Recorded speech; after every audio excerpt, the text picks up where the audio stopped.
try it.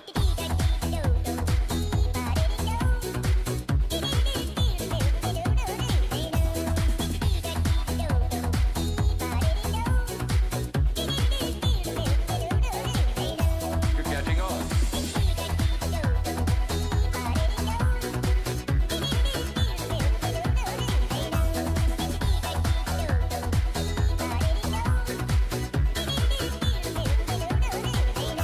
Terrific.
What's up, dudes? Sorry about that.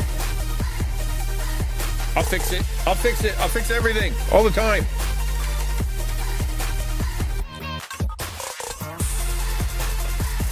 I can't even milk coffee today, right? Yeah.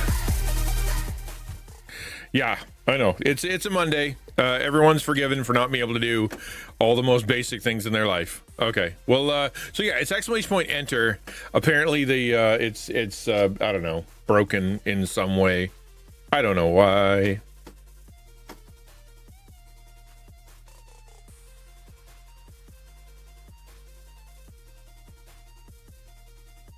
Where's the giveaway?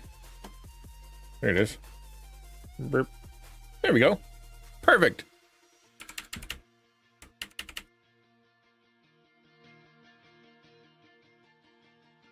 Is it even a stream if it actually works? I don't think so. Yeah, I know, right? I'll just write your name on it and put it in a hat. That would literally work better. For almost all occasions it would work better. What is happening? Okay, whatever. I don't even care. Okay. Yeah. So yeah, we're doing the giveaway. Today is the big day. We're doing we're kicking off the collab with Dragon Rose Coffee, which is pretty fun. Free coffee. I texted them this morning and I'm like, hey, I think I should probably do a giveaway, and how about $10 gift card? And I'll pay for the gift card, and then you give me the code. And they're like, counter offer. How about we send you 2 free $15 gift cards? And I'm like, that's a better deal. So we're doing that. They're really good. They have been nothing but kind. Look at that. I mean, look at this. I've got the Dragon Rose Coffee mug, and it's got Taco Cat on it. Why is everything so bright? Golly, let me back it up. Nope, still very bright. But check that. I didn't ask for that. They just did it. Very cool of them. Very cool of them. It's not, okay, hold on. It's not exclamation point ticket 10. That is not it. I don't even know why it said that. I don't use that. It's just exclamation point enter. Exclamation point enter. I'm gonna make sure that I get the timer on there correctly so that not everybody is a mess. Stream elements dashboard. Okay, I don't know why. Not even ticket. It's just enter. It's just enter. Okay, I'm gonna make the chatbot work. I don't know why it did that. Loyalty setting, giveaways. Like, okay, no, I would have to close the giveaway. Okay, we're not doing that. We're just gonna change it in the chatbot. Failed to enter. Oh, what? Oh, so you can you only enter once. You know what? Tell you what, I'm gonna restart this. I'm gonna restart the giveaway. We're gonna do this. I don't know why it's doing this. Give me a second. Close the giveaway. Refund giveaway. Back to giveaways. New giveaway. Can we use this again? Edit giveaway. No, that's not a good one. Okay. Delete giveaway. Delete. Yes, confirm. Delete that giveaway. Here we go. Dragon Roast 15 gift card. USD. 15 USD at dragonroast.coffee. Give everyone their first ticket for free. Click. Ticket cost 0. Minimum ticket 0. That's the stuff. Subscriber luck. I'm gonna make it so that a subscriber is 2 times more likely to win. 2 times more likely to win. Okay, boom. Now try it. Say ticket 1 or enter, exclamation point enter, and you should be good. That entered. Good. Ticket 1. That entered. Okay, we're there. We're good. Cool. So the tickets don't cost anything now, and you're only allowed 1 ticket. So that was the idea. So the way it's set up is actually that they do you can do Stream Elements points in the same way that you can do like Twitch points, and it's I mean, sure, why not, right? Like, but I don't use them, so it would screw everything up. Yeah, right, Blanco. Yeah.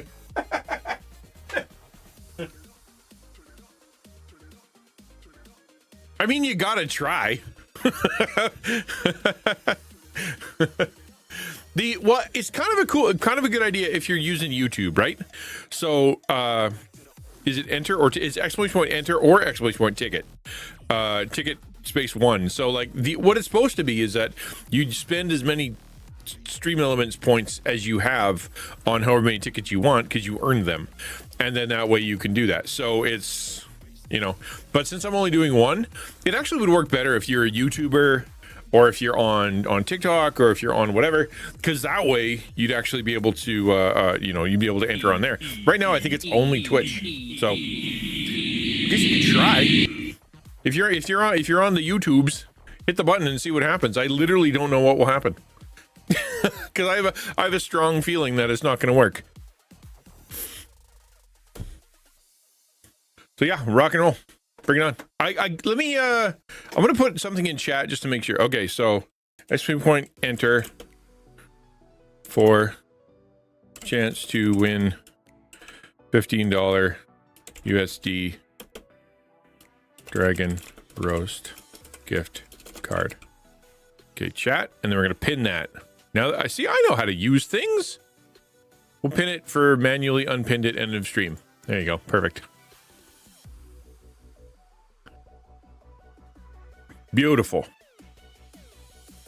Pie.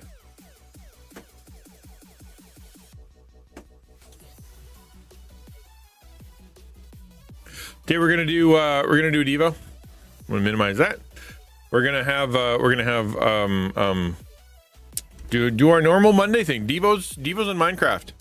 So tell you what, why don't we can get that started. But how was your weekend? What was going on? Ticket 1, enter just in case. Exclamation point coffee. Actually, I could do that. I could have exclamation point coffee. That would work. Yeah, where's the confirmation? I know, right? It should go thumbs up, you're in. But it does not. If the number goes up, I'll tell you what, if the number goes up, it worked. Yeah, see, number went up.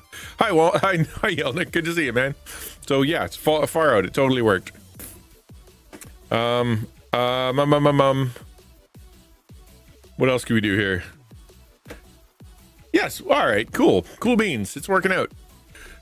I can put exclamation point coffee, but you know what? We're just gonna put enter. Well, I have more than one to give away. Today was a bit of a mess. to try to figure out. But tomorrow will be smoother. I was trying to make an advertisement for today, and that didn't work. So like I spent like, that's why I was late. I'm like, I'll just do up a quick ad. I'll just a quick, hey, I'm doing a thing today, and then completely it took forever, and then I was late and whatever. I didn't even use it. I just didn't even use it. But I'm drinking something called Oathbreaker today. So I think it's just the height of irony that a company that I signed a contract with sent me a custom brew, and the custom brew is called Oathbreaker. I'm like, why don't you call it Oath Maker? You know, Oath Maker. Like as in us together, we're making an oath, not geez, you're gonna break this sucker? Because I'm not. We're gonna do a good job. Mac and Jesus. That's Holy Grail garlic. Holy Grail garlic bread. So the plan is, since today is the first day of that, we're going to be doing a giveaway. I don't know, every day? Do we do one every day? I don't know. I got to pay for the last two, which is fine. And because they've done a fantastic job, they've helped me out. Although Canada didn't, so they sent me this wonderful gift package, like a free coffee with like a mug, and it showed up at my door. And UPS is like, give us $60, and I'm like, are you kidding me? Like, just crossing the border, UPS wanted a $60 handling fee. It wasn't a government fee; it was UPS. And I'm like, that is the stupidest thing ever. So I sent it to them, and they're like, we didn't do that. We don't know why that happened, and we agree that is dumb. So we have to figure something out. I've had this with Rogue too. Yeah, I ordered Rogue to Canada. It shows up, and I paid for the Rogue. It shows up, and they're like, give us $30 more just because it's at your door now. I'm like, it's right here. I can just take it. You know, you don't need your pound of flesh. Just give me the thing. Shipping to Canada sucks. You can actually get a US like post office box. I know. How about no? A US post office box? Like, there's a system. It's kind of weird. You go down across the border, and there's this little town. I don't remember what it's called. Just across the border, about an hour's drive away. You can pay for a PO box in the US, and I don't know how much you pay. It's not much, but if you're doing these kind of shipping things all the time, then you just drive down, you pick up all your boxes, and you go. It's just ironic because, like, how much is an hour's worth of gas or yes, 2 hours there and back, plus crossing the border, plus time. So like, it's still, I mean, what's cheaper, the $30 at the door or that whole thing? I guess if you could go down and hit like an outlet mall or something and make it like a trip, then it'd be worth it. But the border crossing fee won't go unless once Canada becomes a US state. Yeah. Now we're joining with Greenland to fight you. And remember, we're the only country that has taken the White House. So just stick that in your memory there, is that we are the only country that has actually sacked and burnt down your White House. So don't be messing with us. Plus, we invented war crimes. That was Canada. Canada invented war crimes. Like, we don't mess around. So I highly recommend you don't poke the bear, or the moose in this case. Do not poke the beaver.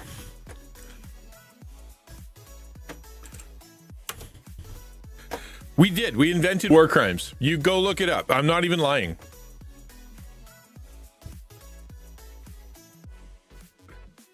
When Canada went into, I think it was World War I can't remember, one or two. We were just kind of known as people you do not mess with. If you mess around with Canada, you'll find out. That's how that works. Raised with World War I? Okay, yeah. So after World War I, they're like, we need some rules to rein Canada in a little. So let's sit down and have a little talk about that. And yeah. But today is the official inauguration, so happy Trump Day, I suppose. That TikTok thing was an absolute, it was so stupid. I don't know if you guys are paying attention, but if you don't know, if you're Canadian or you're just living under a rock, TikTok was going to get banned in the US. They've been talking about it since 2020. Then they were going to do, so I think it was 2020 Trump started it, and then Biden was going to finish her off by the end of his term, and then it was going to be on Sunday, I think it was going to turn off, like Sunday at midnight or something. And then like the next day by 10 a.m. it was back on again and turned back on. And what's funny, my daughter was saying that they there's a bunch of creators that were like basically going on and being like, since TikTok is shutting down, I feel as though I need to confess. And they were like confessing, I never use this product. I don't do my workouts. I never actually cooked any of the meals that I've told you guys. Like, it's all pre-made. And it's like, and then 12 hours later, it come back around and it's like, oh, no, we're back. So these, can you imagine? You're like, you dump all your hypocrisy out in front of your entire crowd, and then they come back the next day and they're like, oh, we're still here. Like, man, that would, I'm glad, because honestly, I think all hypocrites should be found out, and they will be found out eventually. This is how it works. All's fair in love and war, Canada. So what you're saying? So what you're saying is, exactly. Yeah, that was Justin. We've since slipped a little bit when it came to our fear of truckers. You know what I mean? Like, it's just insane. Fortunately, he's not around anymore. He got ousted. He was told to get lost because even his party can't stand him anymore. And so our next guy is going to be good. Although the next guy said he is going to ban TikTok, just like the US tried to. So the conservative government's going to do some wacky stuff.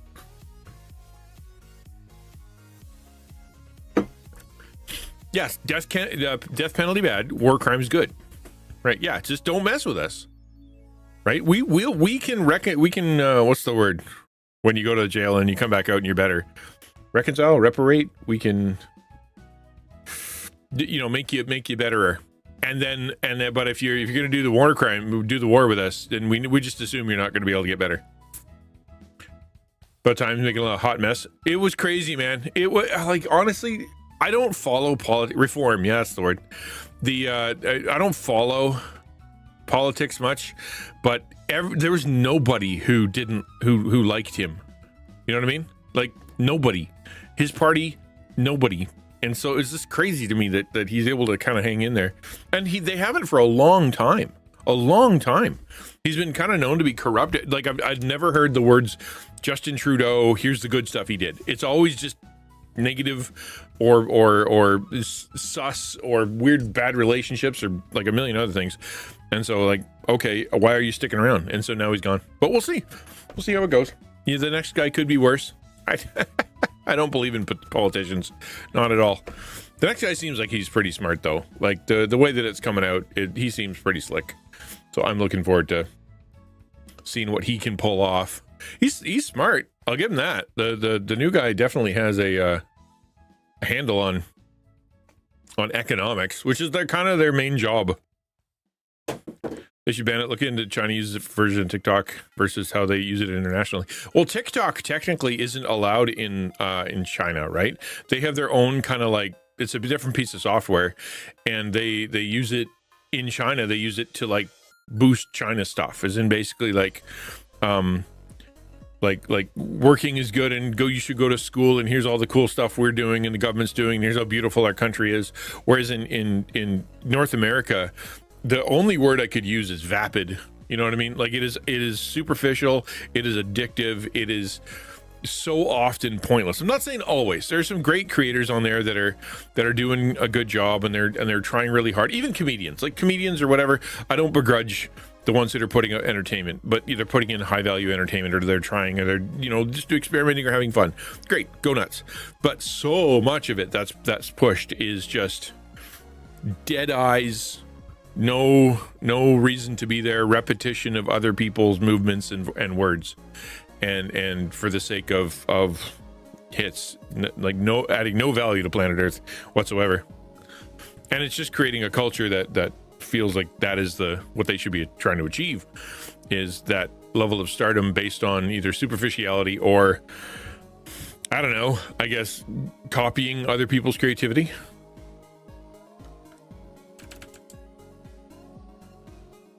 I'm going to shrink my face because I look too big. There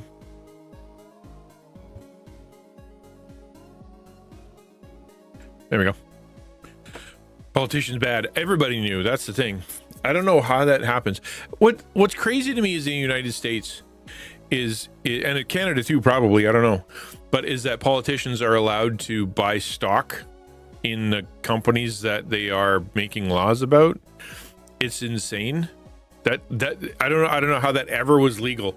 You see these politicians that walk in and they've got, I don't know, like $1 million in the bank or whatever, because it's expensive to be a politician, and then they're there for a while passing all these laws, and after some years they're 30, 50, 60, $100 million in the bank, and they only get paid $300K for being a senator. Like, where's all your money coming from?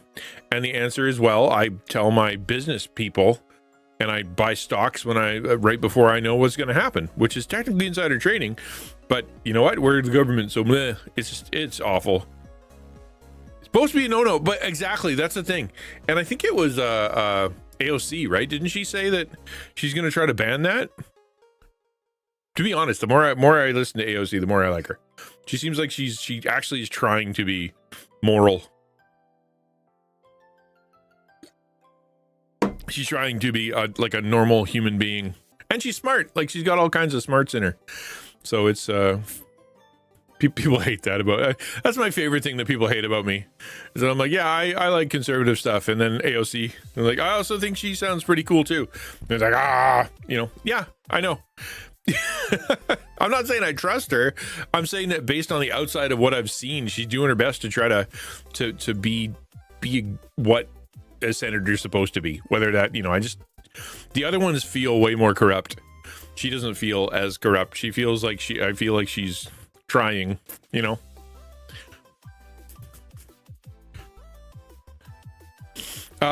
let's jump into the Devo. It's 12:30, so let me fire up the Devo, and then we can get into the chat. How was your weekend? What did you guys do? Did you do anything fun?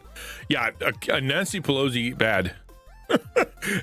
she's the most richest off of the Canadian or the American people, I think, of all of them.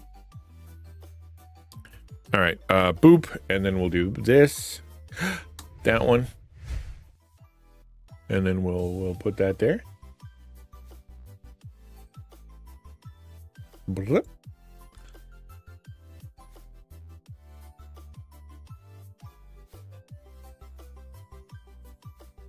Come on.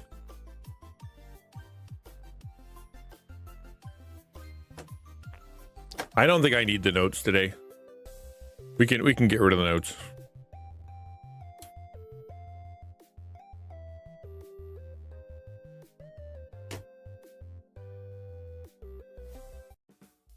Just worked this weekend? Oh, sick, beef stew. I haven't had a good stew in a long time. Good gravy. So this weekend, I actually had a really good weekend. Normally I get on here on a Monday, it's like, how's your weekend? Exhausting and terrible, and I had a bad time, and but I had a good weekend. This weekend was actually really, really good. We went out, we had some fun, we got to hang out as a family. It was my daughter's birthday, so she had a good time. We went to the mall, spent a bunch of money on her, and did some fun things. Then was in the city on Sunday. I had the best fish and chips I think I've ever had. Like, maybe not ever, but certainly within the last 15 years. It was like next level fish and chips. I'm like, this is so freaking good. I did it the whole meal, and I never do that. Normally it's, this is super good, and then you just eat it, right? I was at the last couple bites on my plate and still going, oh man, that's so good. My daughter was like, you can stop saying that now. I'm like, but it's so good.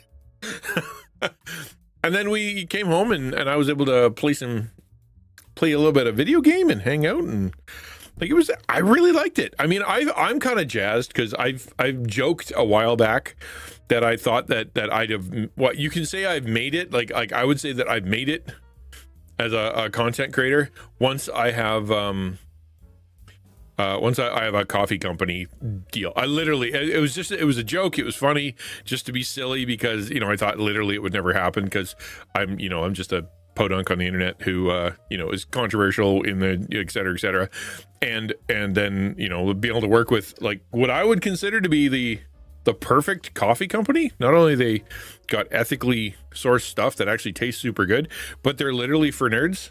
Like it's like the perfect storm, and it made my week. It made my month. It really did. After losing at Betrayal to y'all, I beat my buddy and his wife at Monopoly. Very, very balanced day. So I did something that I haven't done in forever. That was another fun thing I did. Is on Saturday, I rarely play with anybody. It's work, it's family, it's crisis, it's taking care of stuff, mature adulting all the time, and I rarely take time to play with friends. It's been like that for a very long time. Playing with friends is not something I do. Sometimes I'll go like, let's go eat together since I have to eat anyway, or let's go like go out and have a coffee or whatever. But that is like, we're going somewhere, we're for a purpose, have a conversation or something. And when it comes to just kind of sitting and playing, I never do. I've been invited, like Yelnick has invited me, and Jones has invited me, and like there's so many people in chat that have invited me and said, you want to come play a game? And I'm like, yes, technically, but I can't. So because we're starting this D&D campaign on Thursday, so I had to frame it as work in my brain, right? So like because we're starting this campaign on Thursday, then we I felt like we needed to get together and do something kind of fun together to get to know each other a bit more before we like launched into a campaign.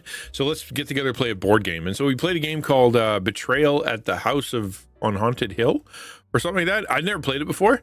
Super fun. Went and downloaded Tabletop Simulator, which I think is just a neat program. Really kind of, I mean, it's so basic, but such a good idea that it's just like a 3D environment. Here's a table, do whatever you want. I can like reach over, grab someone else's dice. Betrayal at the House on the Hill, okay. And then, grab someone else's dice and throw them off the table. I think that's hilarious. Like, it's not like locked in rules and you can't touch my stuff and everything. It's not like built for that board game. It's just a table with a bunch of scanned things. So I thought it was very, very cool. Oh no, you injured yourself again? What did you do? Let's see if we can guess as a chat what he did to himself. I'm going to go with his knee. I'm going to say knee. He hurt his knee. Beat Titanfall yesterday. Titanfall 2. Titanfall 2, yeah. Aren't they bringing out a 3? I swear they announced a 3. So I'm getting this for my brother for his birthday because it's one of the games he loves to play, but I'm the only other person in the family who likes it. Oh, the House on Haunted Hill. Yeah. House on the Haunted Betrayal. That one. Quiz. The one quiz said Betrayal at the House on the Hill. At House, whatever. You know what I'm saying. Left index finger caught a little burn. Gloves are fire resistant, not fire proof. Yeah, okay. Yeah, fire. That's an important distinction, Mountain. They are fire resistant. Yeah. So we're just call it Betrayal like the rest of us. Yeah, no kidding. So that was a lot of fun, and then being able to kind of hang out. I am unfortunately I have been so far unable to get the weapon off the weapon banner for Withering Waves, and because I'm not giving it any money, I have to like work at it. So I'm trying to do all these like side quests and all these little like run around and find all the treasure chests and all a billion things to try to find. Just get something and to get some wishes. And so I'll get up to 160. And so they'll give it to you like 20 at a time, 5 at a time, 10 at a time. And so it takes a lot of stuff just to get like 160 to do one little wish. And then wish. And of course it's on the banner. So it's like, it's guaranteed in like 90 polls or something. And so I haven't been able to get it yet, and I've got like 2 days left. So I almost played Withering Waves today, you guys. That's how close I am. Is that I'm like, man, I need that weapon because it's the one that goes along with the character that I got. So what am I gonna do? Small first degree burn, it'll be fine. Have to keep it clean, obviously, to make sure. Yeah, put the bandage on. It's good for you. I'm glad it's nothing serious, man. You have been through so much. I'm glad it's just like an oopsie. And I'd imagine you're not the only fireman who's been burned by fire. So that's nothing new. You don't think it'll be a Titanfall 3? Oh, because they went to League of Legends. I heard they're bringing out a mech. What was the one that they announced? At the Game Awards mech game announcement. What was that? That looked really slick. Steel Hunters, yeah. Steel Hunters. Have you guys seen that one? Here, I'm gonna show it to you.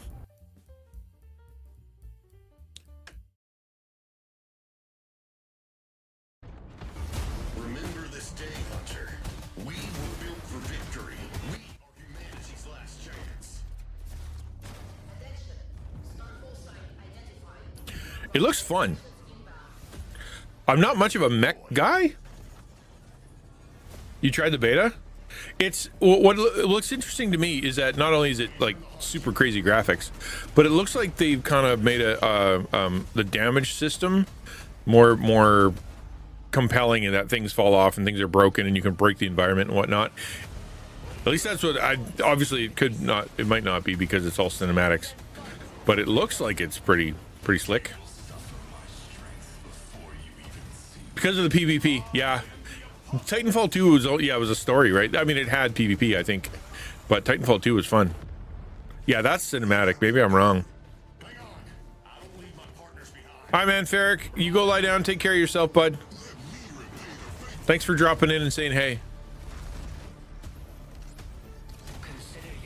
Oh, it is all PvP? Yeah, I don't know. Beta for Origins? I see. My hope is that we can figure out a way to find a game that we can play and whatnot consistently. I haven't found a good one that I kind of want to do on a consistent basis. I'm hoping that Final Fantasy is going to scratch that itch. I'm worried that I'm putting too much emphasis on the fact that it's supposed to be my game forever game. Yeah, Titanfall 2 had a story. You're right. Yeah.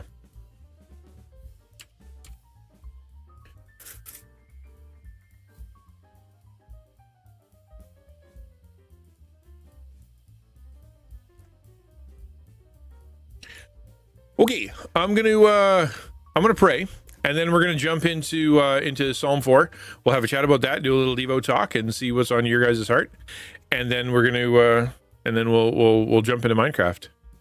Final Fantasy doesn't have a Final Fantasy 14, like the online big game, that all has money and subscriptions and things like that. But the like your normal Final Fantasy game is just a game. Not entirely a bad thing if they have a forever game. I mean, it's not, right?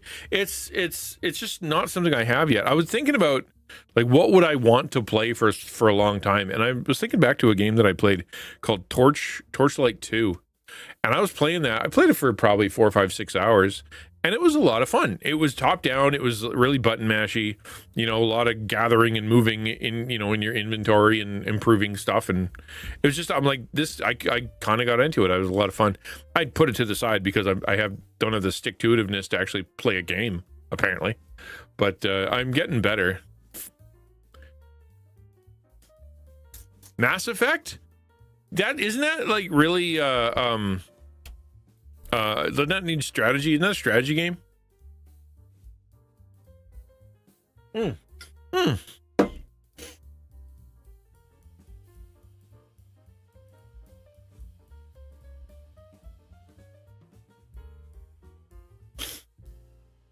More RPG? Yeah, okay. I'm still working on the RPG thing. The it's not something I instinctually go towards, but yeah, we'll see. We'll see, right? They're making another one. There's so many good games. Okay, I'm gonna pray, and then we'll talk about this, and then we'll jump into the next thing. God, thank you for the day. Thank you for your love. Thank you for the grace that you've shown us. Thank you for the weekend before us and the week that has come. That is the weekend before us and the weeks that's coming after. You're in all of it. You know everything that's going to happen. You know everything that did happen. Pray forgiveness for the foolishness that we did on the weekend. I pray for that you give us joy and anticipation of what you're going to do this week. We choose to be thankful because every day is a gift. I know it's sometimes really hard and sometimes lonely and difficult and sometimes frustrating. But we also know that because of you, we can exist with joy. And so we just lean on you for that. Amen. Okay, so today we're doing Psalm 4. I think we're just work our way through the Psalms slowly kind of thing. And I've been kind of enjoying kind of going through the Psalms. I've done this when I was younger, is kind of go through the Psalm one at a time. It's all fun and games till you get to Psalm 119. And then it's like, it's just really long. But until then, we can keep going on this. Today is Psalm 4. I'm going to read it, and then we're going to talk about it a little bit. So as I read, just kind of see which verse kind of jumps out at you, something that you maybe thought was connected to you or to your story, to your heart, to your mind. And then we'll jump into just conversation, and then, you know, I can tell you what I think. Let's yeah, okay. Psalm of David says this: "Answer me when I call, O God of my righteousness. You have given me relief when I was in distress. Be gracious to me and hear my prayer. O men, how long shall my honor be turned into shame? How long will you love vain words and seek after lies? But know that the Lord has set apart the godly for himself. The Lord hears when I call to him. Be angry and do not sin. Ponder in your own hearts on your beds and be silent. Offer right sacrifices and put your trust in the Lord. There are many who say, 'Who will show us some good? Lift up the light of your face upon us, O Lord.' You'll put more joy in my heart than they have when they have their grain and wine abound. In peace I will both lie down and sleep, for you alone, O Lord, make me dwell in safety." There's an interesting back and forth here. Like, this isn't... Whenever you read a psalm like this, sometimes you're like, what are you talking about and who are you talking to and whatnot? It doesn't say very often, but like what it's doing is it's going from talking to people, to himself, to God, back to talking to himself, back to talking to God, right? And it just kind of doesn't make sense if you're reading it flat out. And so, like, answer me when I call, O God of my righteousness. You have given me relief when I was in distress. Be gracious to me, hear my prayer. So that's the beginning, and it's talking to God. This is actually the part that kind of grabbed onto me. There was one more verse that came later that kind of connected to me, right? Because I'm so often praying to God for stuff that I want, stuff that I want to be able to do, stuff that I wish that I had, stuff that I wish I that would work out better for me, kind of thing. And it's, you know, there's nothing wrong. I feel like I do a lot of sacrifice. Obviously, they'll work in my personal life, as you guys know. Oh yeah. I mean, that's the thing. Sacrifice is inherent to somebody who is in the kind of job that you are, for sure, because it's high risk. But like, I look at it and I think, you know, there's nothing wrong with asking God for stuff. Answer me when I call, O God of my righteousness. You've given me relief when I was in distress. Be gracious to me and hear my prayer. It's perfectly valid for us to think, God, you're the kind of God who answers prayer. You're the kind of God who knows what I need. And that's a God of my righteousness, as in, you know, kind of saying like the God of all the things that are good in my life and all the things that I do that are good and all the things that have worked out for good. That's you. When I've been in rough places or when things haven't been very good, you've been the one who's given me relief. And so therefore, as I sit and start to sing, or as I sit and start to pray, or as as the beginning of this song, or really the beginning of my day, you know, please be gracious to me and just hear my prayer. I'm offering myself to you. It was nice to read this at the very beginning of my devos, right? To kind of go, yeah, that's a great way to start your devos. Just, you've been with me everywhere. You're the God who understands when the good things in my life, and you have been the one who takes care of me in distress. I've been through a lot of distress, and I'm still here. You have relieved I said, you know, like, I'm like, this weekend was a good weekend. I really I had a good time. It was nice to not walk away feeling sad, or feeling tired, or feeling like I screwed something up or whatever. Like, it was really crazy good. And I really, really am thankful for that. And so thank you for that. You give me relief in the midst of distress. So allow me to pray to you. I think that's a great way to start a Devo, or start a prayer. Yeah, coffee giveaway, exclamation point, enter if you want to join. Feel free.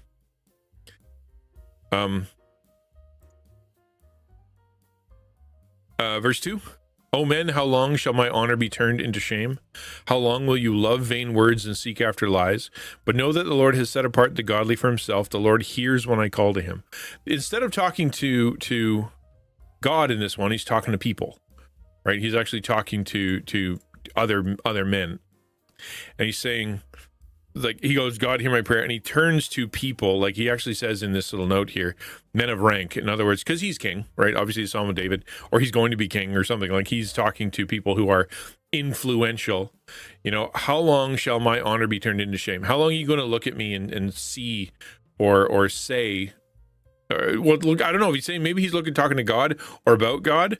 and he's saying from God's perspective, or he's saying from his own perspective, looking at something good and turning it into saying it's something bad? How long will you love vain words and seek after lies? How long will you spend your time waiting on something that is vapid? We're talking about TikTok, and it's so interesting to look at this and kind of go and throw the TikTok spin on it, right? That idea of how long will you honor things that are shameful, right? As so much of social media is honoring things that are shameful. Wow, you're amazing because of how shameful you are. You're amazing because of how embarrassing you are. You're amazing because of how annoying you are. I watch you because you're so mean. You're so angry. You're so inappropriate. You're hurting other people. You're pranking other people. Like, that's why I watch you. And how long are you, men, going to bring honor to things that are shameful? How long are you going to love vain words and seek after lies? Which is, again, social media, right? You want so much vanity, right? Yeah, well, that's it, right? The mountain. You want people to tell you nice things. You say things that you don't mean to people who you don't know, so they'll tell you vain words, tell you that you're good, tell you you're smart, tell you you're pretty, tell you that you have value, and you seek after lies. It's instead of looking for the truth, you look for your own echo chamber. You look for people who are saying what you want to hear. You look for a group of people that are angry at who you're angry at, who are going to tell you the things about the people you don't like that you want to hear about them, and nothing good. I was just saying, before about AOC, right? I look at her and I go, she seems like she's trying. Right? She seems like she's someone who's seeking to try to be moral, seeking to try to do something. I don't know her, and I don't know enough about politics to say, but I know that my crew, my group, my side of things, when I say that, there are a lot of people who rankle, right? I look at Trudeau and I'm like, meh. He seems corrupt to me. He looks corrupt. He sounds corrupt. I think he is corrupt.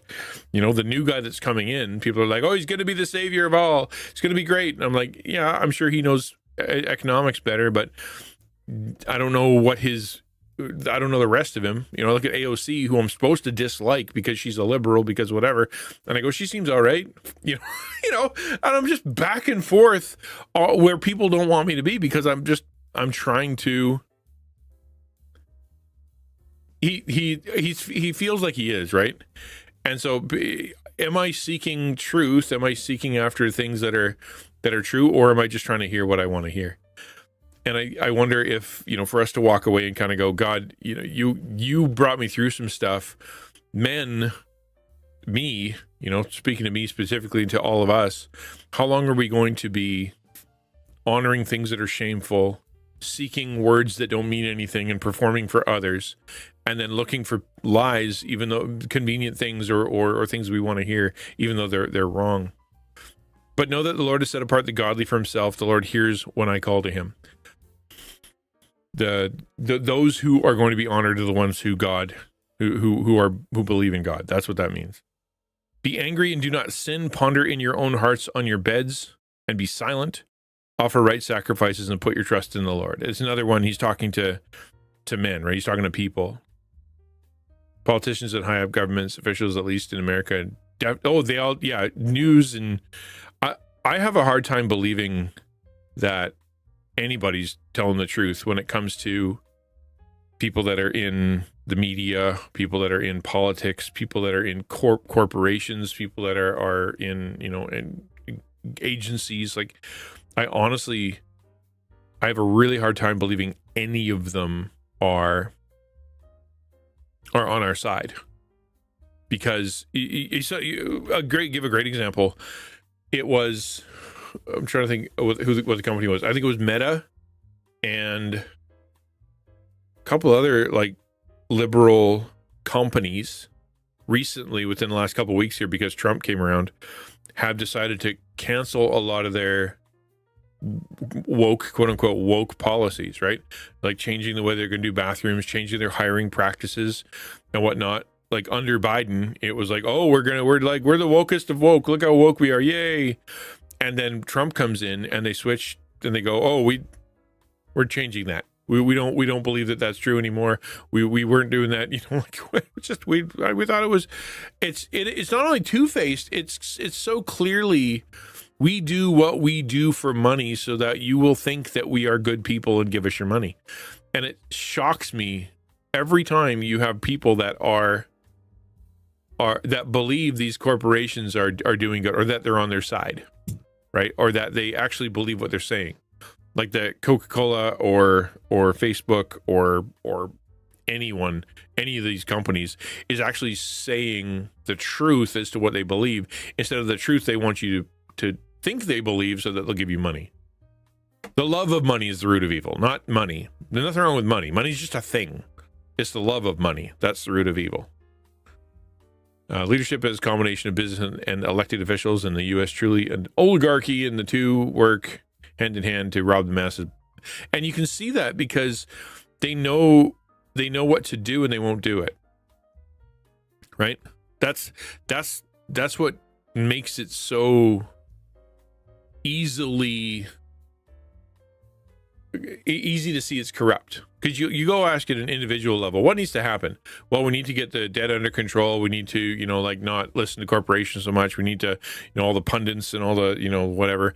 We need to clean that up. We shouldn't be spending so much on military. We shouldn't be, et cetera, et cetera, et cetera. And they all know. Each individual knows. And so when, as a collective, it doesn't matter what they know, because what they'll do is they are doing things for their own self-interest or the interest of people that will make them money. They will look at the environment and be like, I don't really care about the environment because I want money. I don't really care about the environment because the oil people are going to give us money, maybe, and they know the right thing to do and won't do it, which makes it patently obvious. They don't care. What they want is power, and they want influence, and they want money so that when they leave, they can go spend their money on the backs of people. Again, I'm not a politician, but I know that when I look at somebody who knows the right thing to do and won't do it because they're afraid or because they're lying about or whatever, it means that you're two-faced, right? You're not saying what you actually believe. So I'm obviously a leftist, and honestly, it bothers me so much when other leftists are like, oh, but blank company did vaguely left-leaning thing. Yeah, they did. They did so they could get your money. Exactly. It bugs me just as much when you have those conservative people that are like, Elon will fix it. Let Elon buy it. Maybe he'll buy it and make everything better. And it's like, I don't know why you want to take all the power of government and of everything you own and all the social media and hand it to one guy, as though you think that that's not going to go sideways, right? Like, what have you not learned from any part of history that the more power you give to somebody, the more likely they are to turn it against you? Like, are you dumb? Some people did try. I'm in the middle of I'm not saying they're all evil, but I am saying that the system itself is geared away from being able to actually help the people they're trying to help because of the way that they designed the system. American politics is the one I know a little bit, but not a lot. And like, for example, the Supreme Court's a great example of the abuses of the system. There's supposed to be this system in place of how laws are made and how, freedom is given and how the things are changed and federally and all the rest of that stuff. And for some reason, the United States just decided to give all of that power to like 9 people. Like, we don't need a president. We don't need laws. We don't need judges. We don't need any kind of, we don't need teachers. We don't need, county officials. We're just going to take all the power and give it to 9 people and let them decide everything. And it's just, that's literally like you're asking to be ruled. And they're beyond law. They create law. They're like the king. At least if we give TT to Elon, it's more of an even thing against Meta. But he has Twitch, or he has not Twitch, Twitter. He has X, right? Like, again, the more things you give to a single person, the more likely they are to turn that against you. Because what if he goes crazy? He's not a Christian. He doesn't believe in the diversity of power. He believes that he's right and he's going to use his money to help in whatever way he can help. But he's not geared for it doesn't seem to be sacrificial more than it seems to be he's trying to do things, what he feels as though is good. Once he doesn't believe that what you want is good, he's not going to bend over for you. Yeah. Facebook is huge. Yeah, Meta is huge. Is this coffee company owned by a furry, or just someone who? I honestly, I think I'm not. I don't know if they're furry, but I will say that their icon, that the one icon, certainly is an animal that looks like a furry. Yeah. And I imagine that. I mean, they're nerds, right? Come on, like they're actual go to nerd conventions and do nerd stuff and put nerd stickers on their nerd coffee for the nerds. That's what they do. So they're very into, the it's a nerd culture. Yeah, I mean, and I have no complaint about connecting to them, and I mean, yeah, and I look at it, I'm like, all right, I had like I was hour and a half conversation with them about what I'm all about and what I do and why I do what I do, and talking to them about what they do and what their belief is, why they started the coffee company. And like it was we were both kind of on the edge because we didn't want to connect with somebody or partner with people who were not on the same page, right? And so we're both agree that nerd culture needs to be loved and supported. It's special. We want to make sure we take care of people. We want to make sure we do the hard thing. That is, like, for them anyway, it's doing the hard thing is getting beans from places that are actually economically safe and not taking the cheap way out and roasting it properly and taking it slow and all that stuff. Like, it's just the hard way to do things because it's the right thing to do. Is it a Christian company? No. But my argument for that is, I swear to anybody who says to me, why aren't you going with a Christian company? My argument is going to be, find me find me a single Christian company on planet Earth that is going to look at a social media person like me and actually be willing to partner. They don't exist. I don't know any of them. I don't know a single one.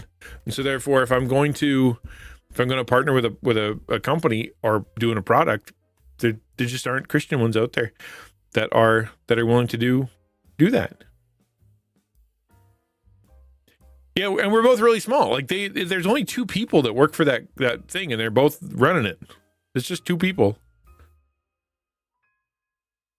Yeah, and the thing is, once I love the fact that we're working with a small, well, that's what I'm saying. Not that I know of or have been able to find, and has anybody ever told me about. And every Christian thing that I've ever contacted either never gets back to me or goes, yeah, we don't do that. We have no idea what you're talking about. So it's like, all right, I tried. Anyway, let's keep going on this. This is good example. It's a good line. Be angry and do not sin. Ponder in your own hearts on your beds and be silent. Offer right sacrifices and put your trust in the Lord. The be angry, right? Be in your anger, and really angry at just whatever, life, at people, at enemies, at situations, at the government, at finances, at whatever. It's what we're told throughout Scripture is you're allowed to be angry. You're just not allowed to sin in that anger, right? And Mountain's a great example of someone who says, when I get angry, it's really hard not to go and sin. It's hard not to use my power and my strength and my influence and whatever, to be able to hurt people. Well, God gets angry. Jesus got angry. The question is, in your anger, what are you doing with it, right? For him, like his recommendation here is to say, ponder in your own hearts on your beds and be silent. In other words, before you do anything, before you step out anywhere, make sure that you have your heart in the right place. Make sure that you've talked to God about it. Make sure that you're in the right, don't just react immediately. Go sleep on it, think about it, process it, talk to God about it. Go and offer right sacrifices. In other words, go and talk to God and worship and give it to him, and then trust that God can take care of it. Right? What will God do through this? New Testament says, in your anger, do not sin, right? But it follows up with it. The wrath is God's. God is the one who is allowed to have perfect wrath and perfect judgment and perfect punishment. So it's not for us to do. Wrath is my sin, and I know that nothing worth doing is easy. And it's hard to do. And if you struggle with anger and you struggle with being violent, or you struggle with, using anger as an excuse to hurt people, it's really hard. Especially because, once you are angry, you're amped up. You got the fight or flight, you got the adrenaline, you got the sense of righteous indignation. You want to jump to your defense, someone else's defense, you're mad. And suddenly all those check boxes in your brain that is basically saying, this is how you should function through this situation. Be cautious, listen better, listen to their side. Don't jump to conclusions, don't hurt them. All those things go away. All those gates go away. And suddenly it's like, I will fix this situation as quickly and violently as possible, so everybody's doing what I want. And that's how you end up using your anger to sin. If you believe that God is in charge, and if you believe that he's the one who does things better, can we get angry, but allow God to be the one who we're connecting with, allow God to be the one who does the work, allow us to be able to meditate through this and not react right away, hold your breath, count to 10, and then allow God to be the one who dictates how we react. That's what a mature person does. Also, medical condition makes it a lot harder to work without my meds. Yeah, exactly, right? Yeah, exactly. That's a reason. It's not an excuse, but it's a reason why it's harder for you. And there are a lot of people that it's harder. There's some people that gluttony is easier. Some people have, laziness is easier. For some people, they're, with OCD, it's a thing in their brain that makes life harder. It's not an excuse to sin, but it's a reason why it's harder. Keep reading. There are many who say, who will show us some good? Lift up the light of your face upon us, O Lord. You have put more joy in my heart than they have when their grain and wine abound. So there are a bunch of people who are saying, right? So the psalmist is looking around going, there are a lot of folks who are saying, show us something on planet Earth that actually is any good. Everything sucks. Everything sucks. Should show us one thing that's actually going right. Show us, lift up the light of your face. And God's not here. We live in darkness. Everything is miserable. Everything is gross. There's so many people out there that are looking out and going, everything, the world's going to hell in a handbasket. Nothing good has ever happened. The church is corrupt. The government's corrupt. The people are corrupt. The corporations are corrupt. I don't have any friends. I don't have anybody I can trust. People left me behind. I'm miserable. God, I really wish you just show some light. And his response to that is to say, actually, God has put more joy in my heart than when you're full of bread and wine. Just looking at the world and looking what he's done and seeing what he's done through my life brings me joy without all that. There is light. In other words, there is light if you're willing to look for it. Right? There is light if you're willing to look for it. There is good if you're willing to look for it. It's just that chances are the definition of good that you want is good that it makes your life comfortable and makes all of your bad stuff go away and makes your enemies punished and gives you free stuff. Your definition of good ends up becoming a something that is actually bad for you, and so God ends up not giving it to you. Medical conditions that make you prone to anger aren't fun. For me, I find it's best to try to find a healthy, good outlet for that anger that doesn't impact others. And there's nothing wrong with that, right? That is exactly what you should do. If you're amped, having the practice of going, okay, I am absolutely been triggered right now. What do I do? And I've practiced counting to 10, taking myself out of the situation, walking away, et cetera, et cetera. Go hit something, go work out. Exactly. I'm going to do that instead, because what ends up happening, you look at how a child acts, they're mad and immediately fall down, start screaming, start flailing, start swinging, start screaming, right? That emotion goes from, I feel it to, I feel it to, I'm going to react and I don't care what around me gets hurt immediately. That's a child. That's a foolish person. But a mature person goes, okay, I have a feeling. Let me process that feeling effectively. Let me take a look and see what's going on inside of me. Why am I feeling this way? Okay, if I can't control the situation, what can I control? Okay, if I can't control my emotions, I'm going to go work those out in a healthier way. Right? That's a mature person. I think in the same way you look at this, right? You've got there are a lot of people out there in the world that are like, the world is miserable. God's not around. Everything is dark. And it's a mature person who goes, well, let's evaluate that for truth. Is that true? Right? Is there really no good anywhere? Is your life really 100% bad? Or is life really 100% bad? Is your country 100% bad? Is there no good? Is there really no light that you see? My guess for people who are like that is that they have been shown good and they have turned their back to it and called it bad. Right? They have been shown light, or they're told where they can go to see light or find light. Like go get a counselor, go talk to your friends, go talk to your parents, go spend time with, in the church, go and clean up your addictions, or spend time, working out, go for a walk, go to be a therapist, all that stuff. There's light out there if you're willing to do it. And they went, no, I prefer the darkness. I don't want to see the good, and I don't want to feel light, because this is my comfort zone is being miserable. And then they complain about being miserable. I do know that if I get really angry, I'd isolate myself so I don't snap on someone. And that's a good thing, to isolate yourself. But remember what it said here, right? Be angry, don't sin. Ponder in your hearts in your bed and be silent. That's what you said. That's literally, I'm just going to get quiet, go home. And that's a good thing. It's a good thing. But that's not where it stops. It's God, what do you want to do? Right? Put your trust in the Lord. God, what do you want to do?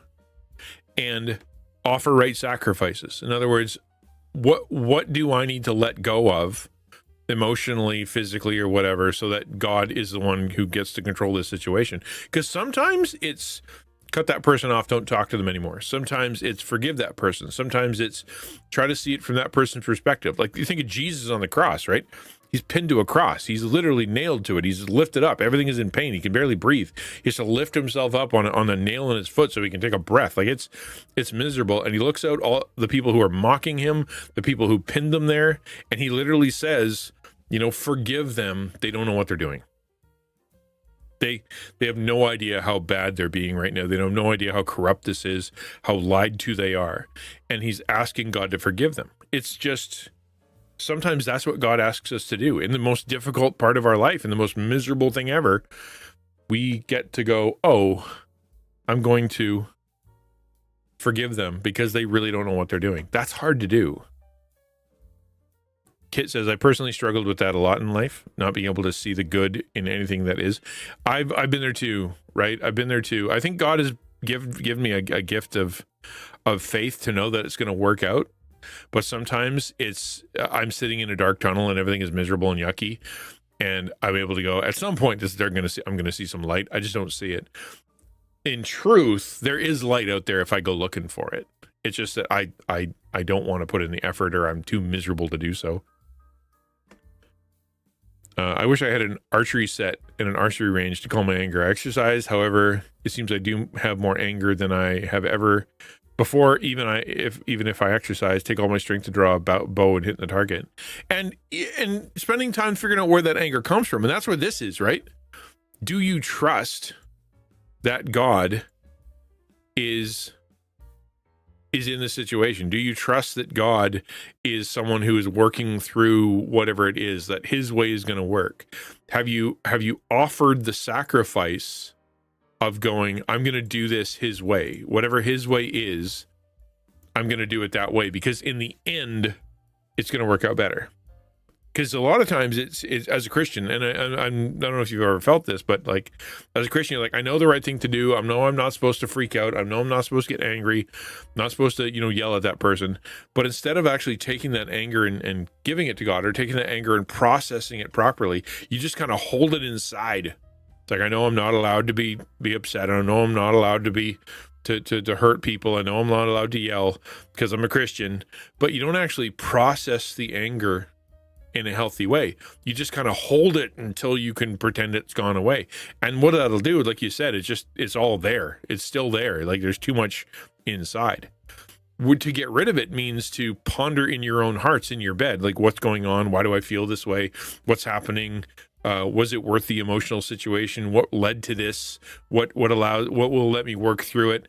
and then offering sacrifice. Like, God, how do you want me to approach this? What time do you want me to do this? And in what way did I contribute to this? What way should I ask for forgiveness?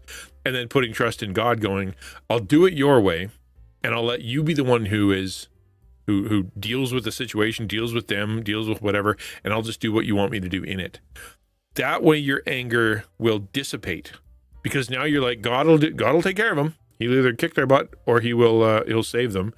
I have worked through the part that I'm supposed to do, and I've recognized my part in it and tried to think about it logically, and your anger dissipates. The trick is don't stop here. So many Christians stop at this part, at the be angry, do not sin. And they just kind of hold on to it. I won't sin. I'm super angry, but I won't sin. And like Mountain said, anger festers. This is how you get rid of the festering. This part here, right? Pondering, waiting, meditating, asking God what to do, and then trusting that he'll take care of it. That's how you get rid of it.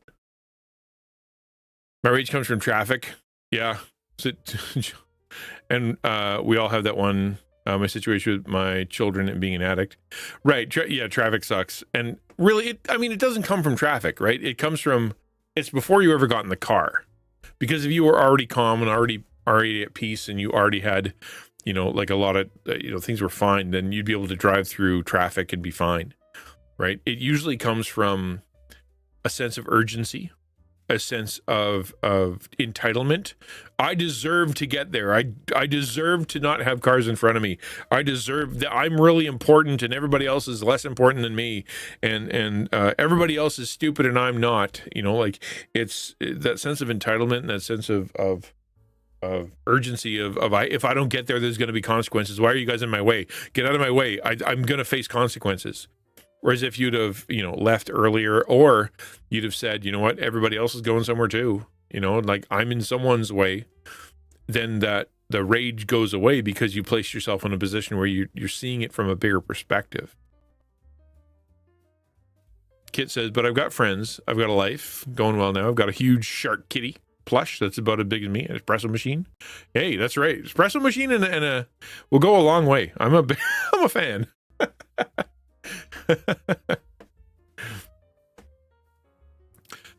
We talked about this. There are many who say, who will show us some good, like good is out there, light is out there, just look for it. Last line, in peace I will both lie down and sleep, for you alone, O Lord, make me dwell in safety. I think that, if this is what you want, Matthew 6:33, I should know what that is. Nope.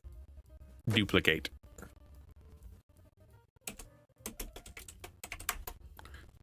Seek first the kingdom of God and all his righteousness, and all these things will be added to you. Yeah.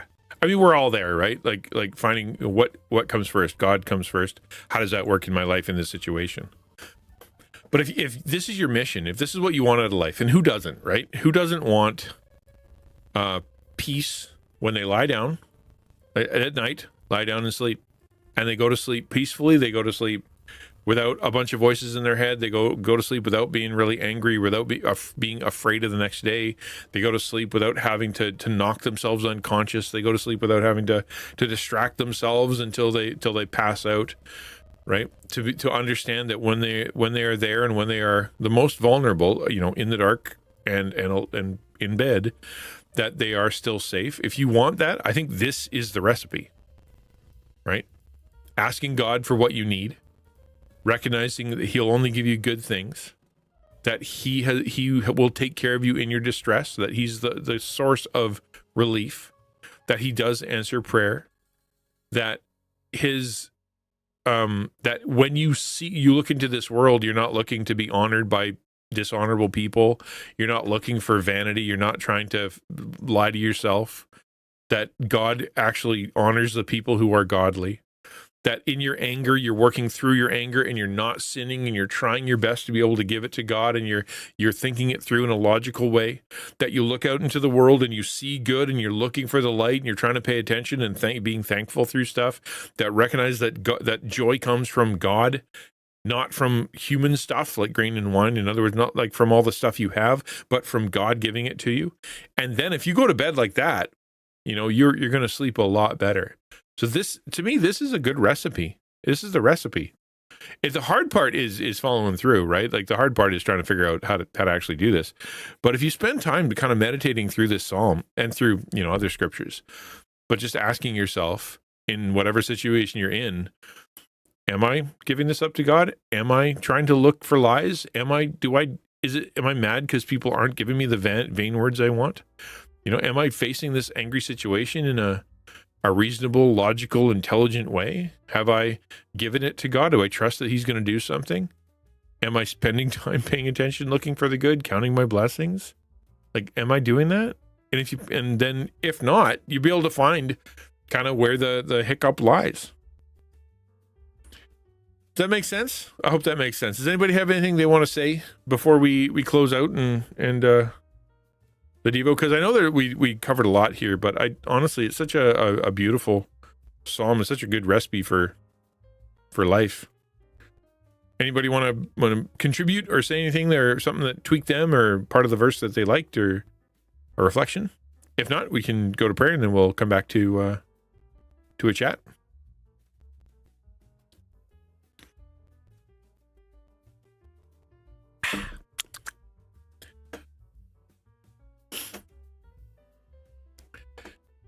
With my anger at the time, it feels like I'm in the right. You know why? I don't know, but I do know I can be wrong. You can be right, right? Like, as in, like, you can be on the moral, have the moral high ground.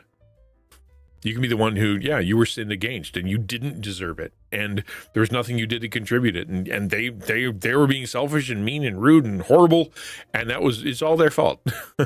That is true. That doesn't mean you're always at fault in everything, and you need to find the way that you did it. Sometimes it's just really crappy people do really crappy things. The question is, what are you doing with that? Right? What are you doing with that feeling? Because that thought, I'm right, they're wrong, I didn't deserve that, they deserve that can fester. Right? That's where you're trying to seek revenge. That's where you hold on to the resentment. You won't forgive. That's where you try to do things so that they'll feel miserable. You talk behind their back. You gossip about them. You slander them. You when you have a chance to help them, you don't. You turn into greed. You're right. All that stuff. And all you're doing is you're just poisoning yourself in order to hurt them. Right? I don't know who said it, but it's such a good illustration. Is that, like, when you're doing that, all you're doing is taking poison and hoping it hurts them. Because the best thing you can do is stop chewing on that bitter root. Stop spending all that time being miserable and overwhelmed and feeling like there's got to be a way that I can make this right or something. You can let it go and move on. Hard to do sometimes, not always easy, but it's the only way. And well, in the end, it won't matter. In the end, right? It can still steer you. You can still learn from it. Well, maybe I need to communicate better. Maybe I need to pay more attention. Maybe I was being naive. Maybe I was being foolish. Maybe I wasn't doing whatever, and next time I walk into this is how I'm going to learn and what I will learn, right? And it can change how you do it next time so that you don't get caught in that same situation. Gamer says, reminds me to be a treasure seeker. We all have plenty of dirt. Look for the jewels of good in people and situations. It's hard to do sometimes, but yeah, I agree. I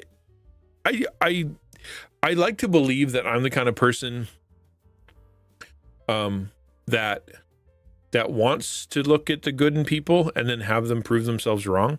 I am kind of a pessimist. I'm a realist kind of thing, and so therefore I kind of walk in expecting people to be crappy.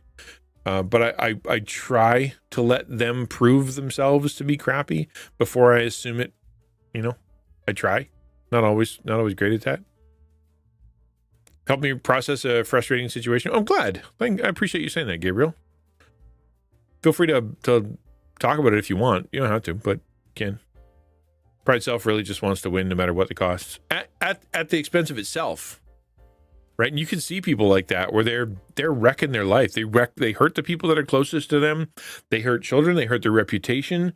They quit their job. They freak out. They go spend too much money. They end up in jail or whatever. And the reason that they've destroyed their life is because of their anger, right? Because of their misery. That what they wanted was to either vengeance, or they wanted to punish, I don't know.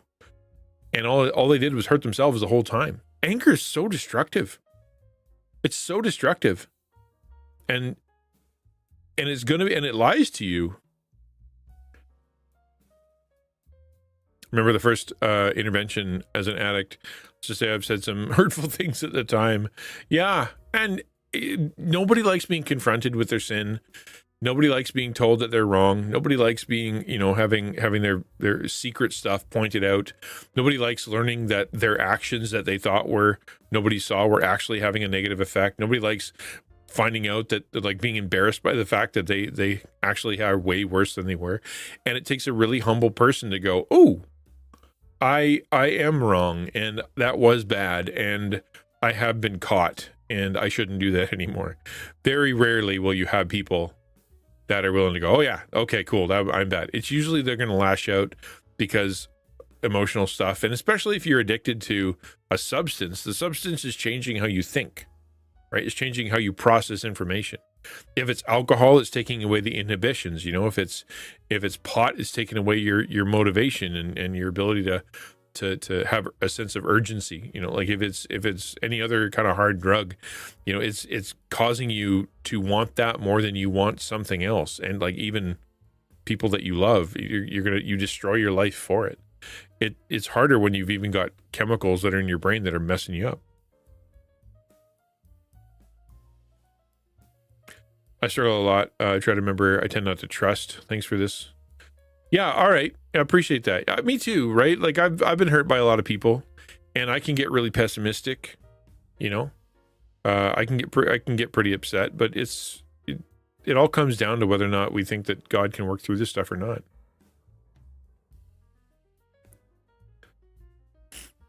To alcohol and gambling. Yeah. Alcohol will really screw you up, but yeah, I don't know. Gambling can be good for you, but I don't know how much it messes with you. I don't know much about gambling addiction at all. So, yeah. Tell you what, let me pray, and then we'll jump into just chatting, and we can keep this going. God, I pray that as we close out, that you would help us to remember the psalm and remember your perspective, and walk away with whatever good it was from this. Help us see the good in this world. Help us to have the humility to process anger and to look for you. Thank you that this world is good and there's lots of good in it. You're good. Amen.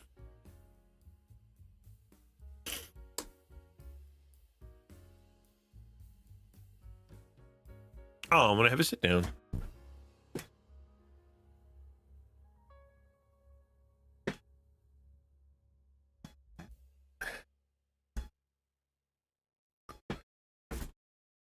Oh yeah, I know gambling's bad, but I just don't know. Like, for example, if I'm like, what's the root of it, right? Like alcohol usually is I have pain, or I have something in me and I don't want to feel that anymore, or I have, hey, musical angel, having a break from homework. All right, what are we doing for homework? Right, like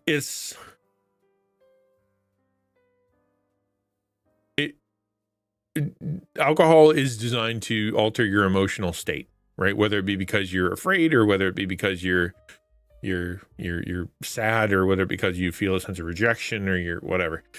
And same with a lot of other drugs. Like pot is because you are anxious about something, or because you have too many feelings and you don't want to feel the feelings anymore, or because you have something going on inside of you that you want to like deaden. That kind of stuff, right? You're replacing a feeling with the drug. I don't know what gambling, other than the high, like sort of like the roller coaster high. I feel, I don't feel alive unless I'm risking it all. But I really don't know what it's covering, right? Like what are you trying to get from gambling that you should be getting in a healthier way? And just win once and walk away. Well, you want more, yeah, but why though? That's what I'm questioning. Why do you want more? Like, because a lot of the stuff, a lot of the addictions, a lot of the vices in our life, if not all of them, are a bad way to get something good, right? So, for example, like porn addiction is you want a sense of intimacy, you want to feel attractive, you want to feel as though someone loves you, you want to, release sexual tension, like all that stuff. Like that's the worst way to do it. It's really bad for you, but the appetite itself isn't bad. Like wanting to be loved or affectionate or to have sexual fulfillment, that's not bad. There's nothing wrong with that. Like alcohol, if you do it because you are feeling sad or because you're feeling scared or because you're feeling some other kind of negative thing, not wanting to feel that is good, right? Wanting to feel secure, wanting to feel happy, wanting to feel joyful, wanting to feel like you have friends, or wanting to feel as though you can be alone with your thoughts, and it's all good. That's all good, but the way that you're getting there is bad. Right, like smoking pot or whatever else, even clinical prescriptions, right? The idea of I want to feel better. I don't like my racing thoughts. I don't like my all that stuff going on. I want to get rid of those. It's not bad, but the question is, what are you trying? That's what I'm saying. Like when it comes to gambling, what are you trying to fix with it?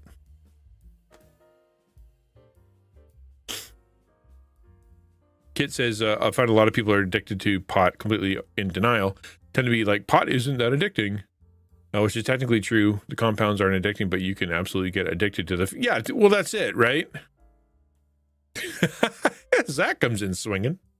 Well, that's it, right? Like I don't know many people who smoke pot that are, I do this for fun and can stop whenever I want, Nope, it's usually, I do this all the time. I'll defend it to my death, and I can't have fun or be with other people without it.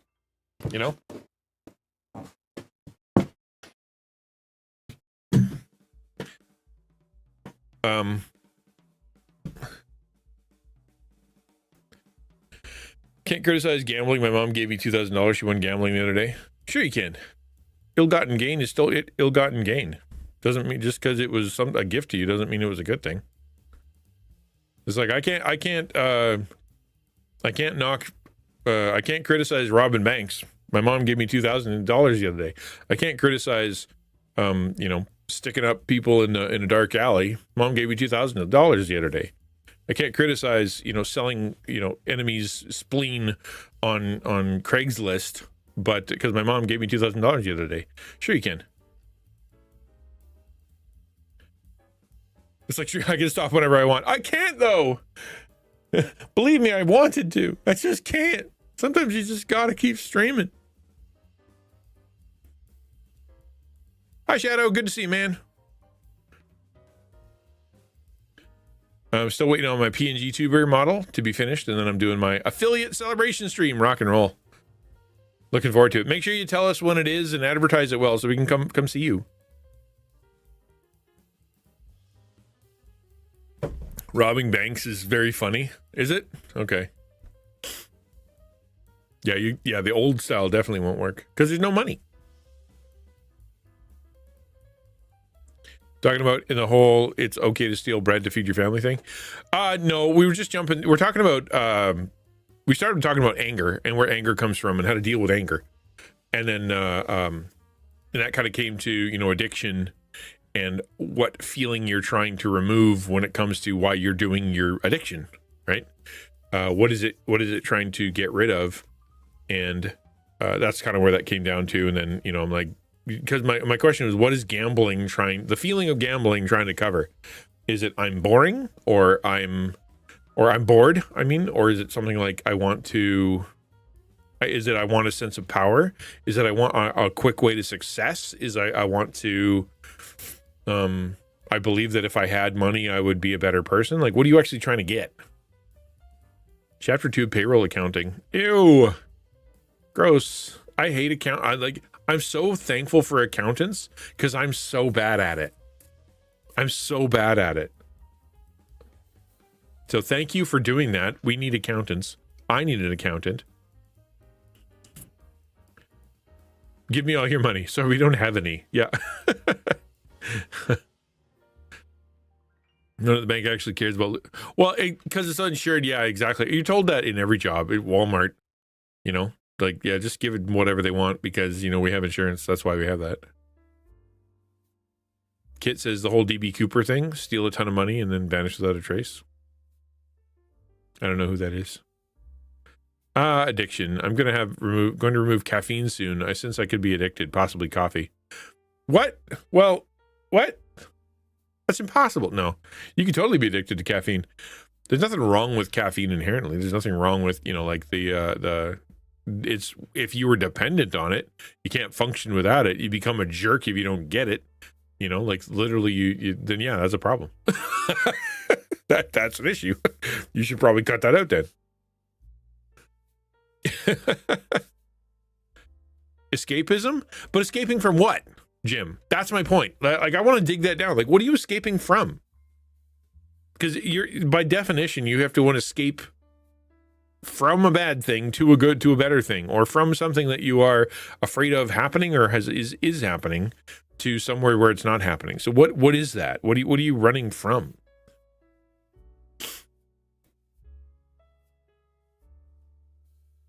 Walked in the stream. Could you tell I didn't have my coffee? Right. I have my coffee, and it is dragon roast coffee, and it's friggin' delicious. I really like it. I had wrote the Rogue blend yesterday. That was so good. Today I'm drinking Oathbreaker. I think I need to brew it in a different way. I did the pour over. It was really it wasn't strong enough. Like either I didn't grind it right or something, but I don't think it was strong enough for being dark roast. I don't think it was strong enough. I'm gonna have to put it in the mocha pot. Don't talk to me until I have my coffee merch. Well, and that's it, right? Like those are folks that when they wake up in the morning, if they don't have their coffee, then they can't function. Oh crap. Speaking of, I completely forgot to take any of my medication today. How did I do that? How am I still functioning? Because it's not that kind of medication. It's kind you can skip and you don't fall apart. I should do that though. I really should do that. Deathwish coffee? Yeah, I mean, that stuff's dangerous though. That's legitimately borderline dangerous. DB Cooper hijacked a plane in 1771, let everyone who was a passenger leave the plane, and held the crew hostage for $200,000. They demanded a bunch of parachutes and a flight to Mexico City. Somewhere along the way, he escaped the plane, and no one ever found out where he was or who he went. Oh, wow. I mean, there you go. Good for him. I don't gamble, but I do try to escape with games and entertainment. There's nothing. Okay, I'm going to go back with escape from what? And because there's nothing wrong with a game and there's nothing wrong with entertainment. Some people can escape into things that are seemingly good, like for example work, right? It'd be like, man, I worked really hard and look at all the things I produced and I made $1 million, and you kind of, oh, good for you. And it's like, but truly in the end, in the background, it was, I'm trying to escape things. I don't want to be with my family, and I don't want to feel feelings, and I don't want to I have a terrible sense of security, and I'm worried that the world's going to come to an end and I need to control it all. And, like things like that. Or I only have value if I'm working and I don't feel valued if I'm not producing, that kind of stuff. It's still trying to get something, even though it's having sort of a positive, effect. I know the owners and have known them since I was young. I helped them win the Super Bowl commercial. And I got my own special bag of Deathwish coffee, which was an unreleased candy cane flavor. Oh, mint coffee. That was good. Oh, that's cool. You knew the people that do Deathwish. Oh, that's cool. I had that in the past. It's too much for me. It's too much. It's too much for me. For me, I wanted to get away from the feeling that of being a deadbeat dad, so to speak. Okay, so what you were seeking in the gambling was you wanted to impress your kids or impress people because you felt that the way to impress them and make them feel better was through money, right? That was the idea? They haven't played more video games. Some days it's needed. Yeah, I know. How does that work? Do you have coffee breath? Is that better or worse? Good question. I'm going to brew some Monk. Monk is the decaf version of Dragon Roast coffee. Exclamation point enter if you want to win a $15 gift card today. We're kicking this thing off on Thursday. We're doing our D&D Rogue campaign. It's going to be awesome. I'm looking forward to it. I'd spend all this evening making the overlays, but they should look cool by the time we get there. I think Loki was DB Cooper in MCU canon. Okay. But felt like I wasn't providing for my kids. Okay. But then let's dig that into what? Providing what? What did they lack that they couldn't have? My daughter loves mint in everything. She'll take mint everything. She loves it. Kit says, did some searching, and yeah, Dragon Roast is 100% a furry-owned company. Hey, they're at the Den Fur every year. Well, just because you're at the con doesn't mean that you're a furry, but doesn't mean they're not. I really honestly don't care either way. Being a furry and all the bad reputations that some furries have, those aren't necessarily connected in the same way. And this is off different, but like, being a Christian and being a one of those super ultra jerk Christians, not necessarily always connected. You know what I mean? Did you? Oh, no, I didn't. What'd you say? Never admit coffee, Jim. Escape hard times and feelings I don't want to feel or address from thinking. Right? Hard times and feelings I don't want to feel or address.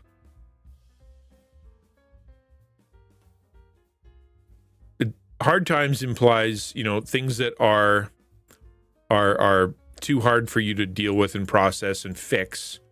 Feelings you don't want to feel usually are really difficult things. And so therefore you don't want to feel them for a little while. And I can understand that. And there's nothing wrong with pushing pause. The problem is when you crush it down and never push play again. If you push pause, you take your emotions, you put them in a box, they just are going to fester and leak and eventually come out in a really bad way. That's just how emotions work. They never, ever. Bye, Angel. Sorry. I'm supposed to ding and it didn't ding. And I don't know why it didn't ding. Yeah, it's, right. It'll kill you.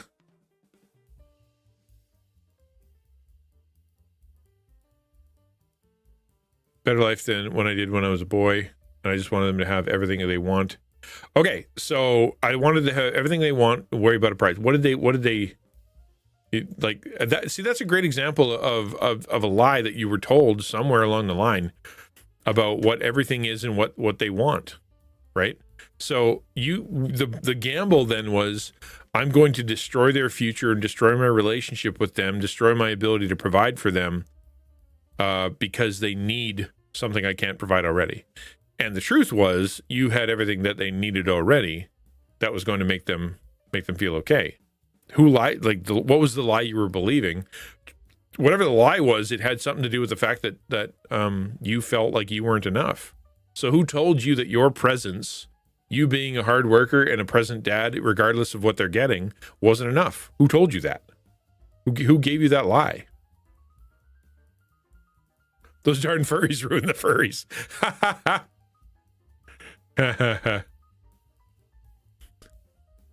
I'm part of the true furry fan of the light and the dark side of the force. See the Loki that showed some of the shenanigans he pulled on Earth. One was stealing a bunch of money from Blaine. Oh, okay. Oh, I didn't realize that. Oh, that's funny. Yeah, I didn't get that. Christians and furries, same thing. Same thing. I also crave purpose, meaning, and adventure, and fake ones are easier to acquire than real ones, but empty and short-lived. Yes, only if you're not getting, if that's the only source of them.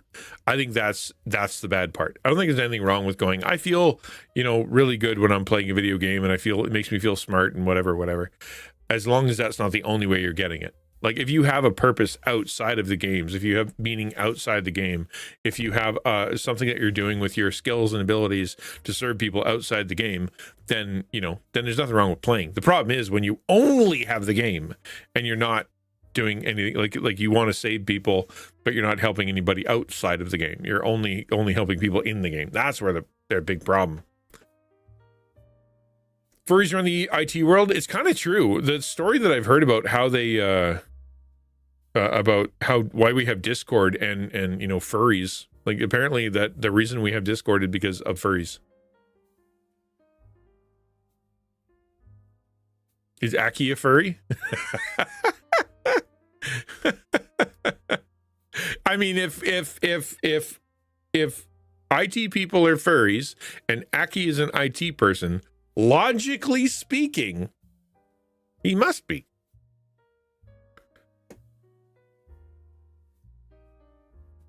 Your ex-wife, your ex-wife told you weren't enough.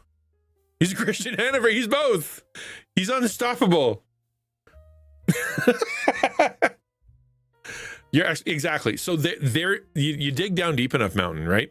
My wife told me I wasn't. My wife told me I wasn't enough. She told me that my presence wasn't enough. She told me that my value was in my money. My value was in my provision. My value was in what I gave. And therefore, no matter how much I gave of my heart, much as I gave of my time, the only thing that she cared about and the only thing she would value was how much I would spend. Therefore, the only way to make her happy, because she was making my life miserable, the only way to make her happy was for me to be able to spend more. The problem is I couldn't get any more money, so therefore I had to go find it somewhere. And I was willing to risk everything because the only way to make her tell me I was loved and valuable was through finances. And so I risked it all to be able to make her happy and make her say, I love you for your provision. And it didn't work out. Yeah. Having someone grab onto you and go, no, your value is in your presence and in your person. Your kids need you, not your money. And if they would never trade you for anything. If you said, okay, I'm going to leave forever, but you get a bike, they would never say yes. Right?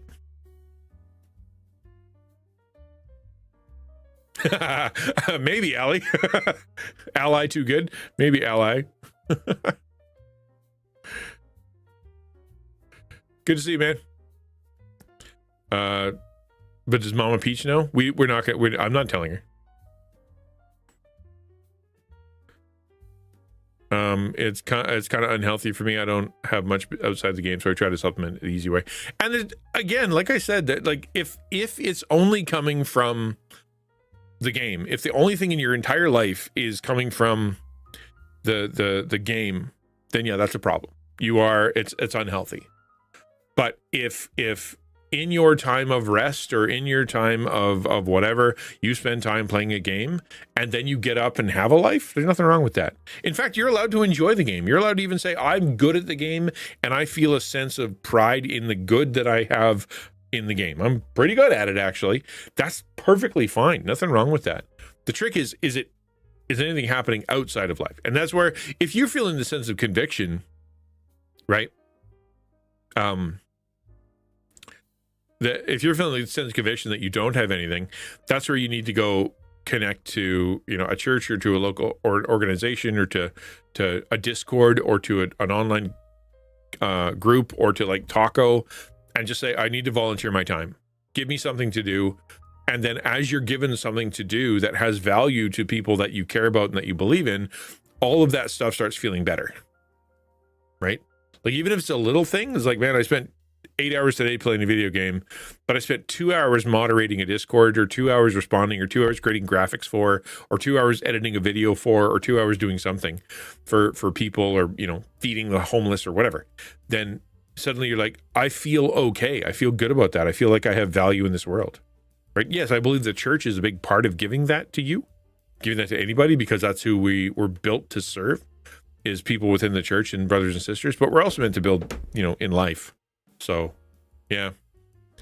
But you know that. We've talked about that before. There's nothing wrong with doing it online either. He's a closet furry, but it's a furry Godzilla. Let's go.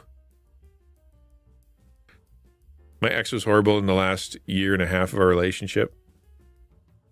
I had purpose at church and with my family and online, but not much else. Then, okay, if you have purpose at church and family and online, what else do you want? What else do you want? I have purpose in my relationship with God and his people, and I have purpose with the people that care about me and I love them most, and I have purpose with the folks that are online that I like hanging out with. Like, what else do you want? You say my talents is more the physical. There's exactly nothing wrong with that. If you've been told that your value comes from how much money you can produce and how many things you can buy, you've been lied to, because it's not true. Your value comes inherently from you, especially for your kids, right? Especially for your kids. You can go find people who are poor and that had a good dad and are like, yeah, you know what? I didn't grow up with much. I had a great dad and I feel really good about life. And other people who got everything and had no relationship with their parents or a bad relationship with their parents and they go, I'd trade it all for be able to have my dad go, I love you. Right? Like, that's really how it works. No links on here, but you can give links in the Discord. My ex-wife comes from money too, so her view of money is skewed. Yeah, and if she was raised being told that the value of a human being is in the value of what they can produce financially, then she's going to go looking for that in a spouse, and that's why you do premarital counseling. That's why you have that conversation. What's your expectation of what I'm going to bring in? $1 million. Oh, I'm not your guy. Have a nice life. I was on TikTok yesterday and just kind of scanning along. And of course, as soon as you start watching like conservative stuff, eventually you get around to the red pill community where you've got that, I don't know what it is. It's got that like podcast situation where there's like these guys on one side and like Instagram or OnlyFans girls on the other side. And like the guys are jerks and the women are, what I could tell, completely and totally lied to. Don't understand anything about actual life. So it's hard to watch. It's like a train wreck. You can't turn away, but it's just hard to watch. And I was on there, and one of the videos was, yeah, ask me anything, literally anything. One of them was, what do you expect? You know, how much do you want your future husband to make? And it's like $1 million, at least 500,000 a year, and I'm like, and the guy's like, you're crazy. You know how many men are that actually do that? What do you bring to the table? You know, like some of it was kind of rude, but it's like, man, $1 million is unnecessary to have a happy life. I promise. In fact, I would argue that anybody who's won the lottery and finally got their million, overwhelmingly, they're more miserable. One sec, Ally, sorry. I can do more in church and online. There's not a huge amount that I need to get a job and have a reason to do more things instead of being home a lot. So could you do more? So beyond, like, I'm going to ask you, Jim, could you actually do more? Right? Like, do you use up, could you, is there literally more energy in your life, more skill in your life you're not using, more things in your life you're not doing, and that you really could do more, and you're choosing not to? Is that true? Okay, so then let's dig down on that and just kind of ask the question, what more could you do, and why aren't you? Okay, and remember, this is just logical thinking. I'm not pestering you, I'm not coming up your nose or anything. Just asking the question, what more could you do and why aren't you doing it? Her father's in the oil industry. That's a lot of money there. Yeah. But you knew that going in. Kit, as someone with horrible relationship with my parents makes it afraid ever having kids, almost certainly through adoption. But I don't have anything to go off of for a good example. That's not true. There are a million really good parents out there. If you go to church, or if you got people in your neighborhood, or if you have friends, or if you whatever, there's a lot of really good examples of good parents. In the scriptures, there's God. There are a lot of good examples. For you to say I'm never having kids because my parents sucked isn't fair to you. That's just your parents punishing you twice. It's I'm not saying you have to go have kids, but I am saying that you don't have to repeat the patterns, and you don't have to be them, and you don't have to make avoid something fundamental to your life because your parents were jerks. Why did the man fall down the well? I don't know. Why did the man fall down the well? Or are you asking me? Because if that's the case, my guess is that didn't have a sign. He couldn't see that well. There you go. See? Well done. Well done. I'll take it. I'll take it. Perfectly describe the perfect poutine? That's easy, man. Good crispy fries with proper poutine gravy, which is apparently a thing. Like I don't know what it is, beef, I think. But it's like, it's not normal gravy, it's poutine gravy. And then proper curds. But that's it. That's the perfect poutine. But you know what? Even a bad poutine is a good poutine. Can't say I've had I've had a couple bad poutines, but but most of the time they're pretty good regardless. I thought she was different. She fooled me for a while. Yeah, that could happen. How long did you date for, Mountain? See if you're, but XN is a good point. Find a different set of parents to learn from. Yeah. Give her a night. Well done. Well done.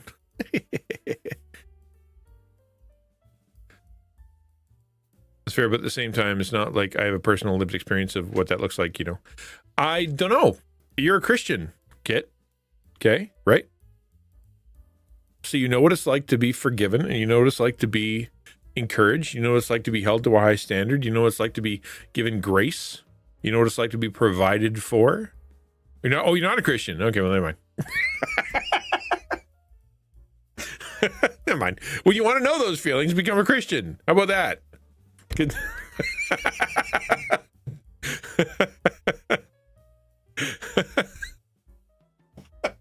There's my evangelical sales pitch. Oh, man. That's funny. Jim, serving the church, streaming and YouTube online. Reasons I don't: fear, laziness, fleshliness, lack of knowledge, bad habits, and choices. All right, let's work through that. I just assumed you were. Yeah, sorry about that. I mean, I just assumed you were, because most people who listen to me for any period of time usually get to the point where they're like, this guy's won't shut up about God. I don't want to be here anymore. So the fact that you're still around makes you an aberration. But thanks for keeping it coming. Since high school. Oh, okay. All right. Interesting. You were young. I would want somebody with poo. P-O-U. It's poo. Poo. Sin. Let's go through the gym thing. So you want to serve at church more, stream, and you want to stream. Why don't you serve at church more and stream? You're afraid, you're lazy, you like sinning, you don't know what you're doing, and you do other bad stuff. So that's the fleshiness again. So fear, what are you afraid of? Laziness, as in like you just are tired all the time, or like you choose not to do it.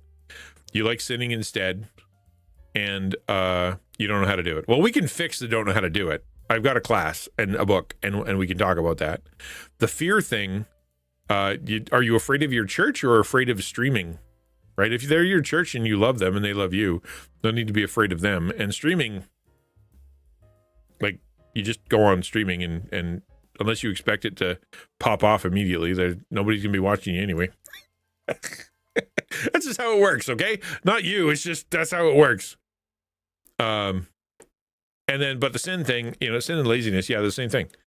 But we can work on laziness and whatnot. Well, because all you got to do is just start small, right?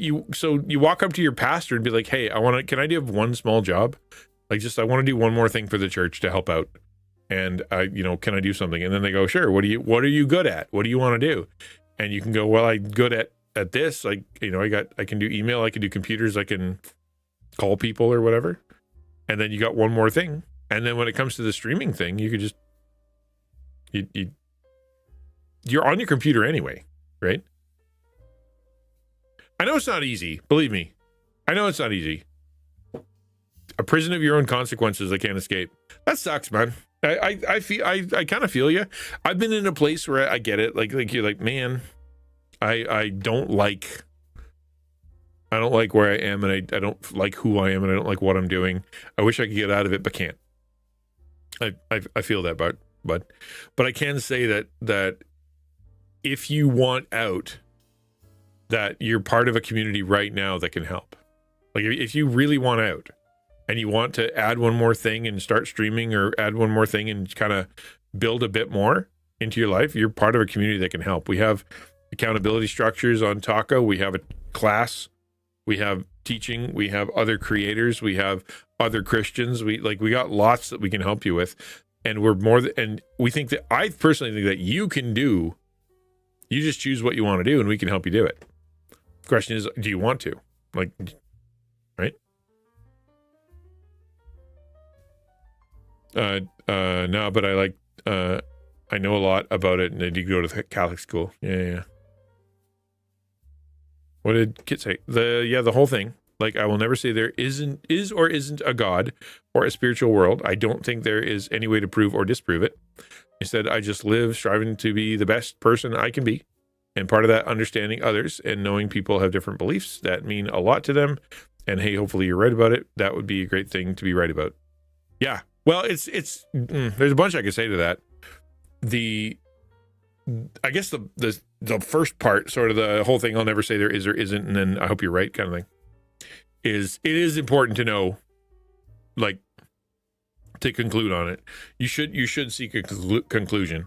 Either it is complete bunk, human religion is complete farce, and therefore you shouldn't be toying with it, because it's a bunch of people lying to each other, and so therefore why would you want to be part of that? Or it's true, and there is a God, and there is an eternity, and you will have to choose you get to choose which way you're going to go, and that kind of matters, because the 80 years you're going to spend on earth versus the eternity you're going to spend in heaven or hell is a big deal, right? And so therefore, I think you should work towards finding a conclusion, and therefore, if you are going to work towards a conclusion, then you have to be able to get to a place to be able to say there is or isn't a God. I would say you can prove it. Like, as in, not like 1,000,000,000%, as in unquestioningly, here he is, ta-da, but I think you can get to a place where you can go, the vast majority of the evidence, and the vast majority of the philosophy, and the vast majority of the archaeology and the science and everything else points to the existence of there being a God. Therefore, if that's true, if there is a God, which one is it? And then you go investigate the religions. Is it Islam? Is it Judaism? Is it Buddhism? Is it like, what is it? Zoroastrianism? What is it? And then you can look through them and kind of go, which one of them represents the truth? So you go digging through their scriptures, or you go digging through their beliefs, and you go see whether or not they're true. Not just whether or not they believe them, but are the beliefs actually true? And for Christianity, it comes down to the resurrection. I'm just asking the question, did Jesus actually die and then come back from the dead? That's kind of what it comes down to for us, right? And so if that's true, if there was a man named Jesus, and there's not a single historian in the world that would say there wasn't, and that he actually did die on a cross, and there is not a single historian in the entire world who will say there wasn't. He did. And he did rise from the dead. That's a pretty big check mark in Christianity's favor, right? So I think it's worth finding a conclusion. And if you want to talk about it, I'm more than happy to. If you want to do your own thing, go nuts. There's lots and lots of info online. I just don't think that kind of going, I don't think it'll ever come down to it is a good idea. That's kind of like, I don't know if you have a car or if you're or whatever, but it's like kind of like going, I don't need to know how my car works. I don't want to know how my car works. I just want to drive my car, and I'm sure it'll be fine.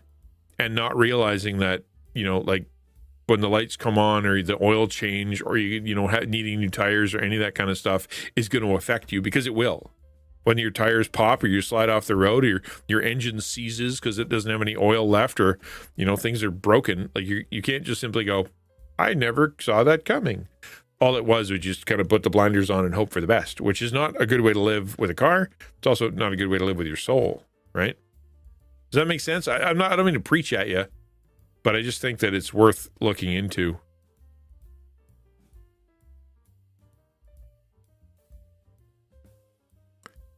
Jim says, I don't like sinning, but it happens. I've been held back by fear. I've been held back by fear my whole life. Born without a pituitary gland, so that plays in.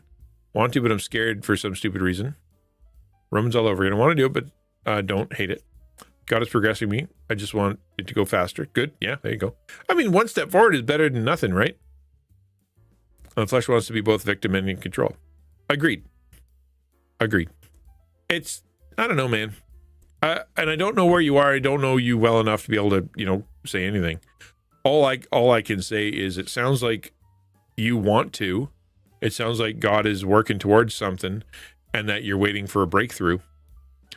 And from my side of things, the breakthrough may be a relationship thing, or it could be a personal just choosing thing, right? As in, like, you need to invite more people into your process, human people, right? Kind of go, I need people to hold me accountable, or I need to have a conversation with some people, or I need someone to be my boss, or I need someone to tell me what to do, or I need accountability brothers or something.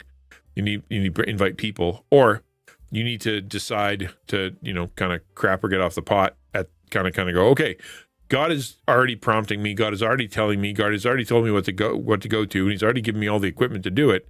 I just need to decide to do it, and then to do it once, right?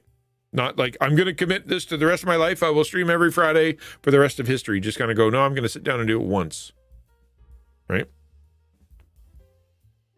And we all do, bud. Don't beat yourself up, because we all do. Like, I can ask chat. How many people are in chat right now? Like, we got 20 people, give or take. And if I said, how many of you feel like you are 100% accomplishing what you want to accomplish? All of them will say, none of them will say they are. And if I said, how many of you feel convicted that you waste time and resources and that God wishes you did a better job with those? Everybody's going to go, yeah, I do waste time. And yeah, I do waste resources. And I do think God has more for me that I'm not doing. Everybody feels that way. Everybody, right? And well, that's it. And if because if it's like, nope. I assume that meant, I don't know which nope you mean. Nope, I'm perfect. But like, if you're trying to change your entire being and life and everything, yeah, that's too big. But can you change your one day a week for 3 hours of that day? Right?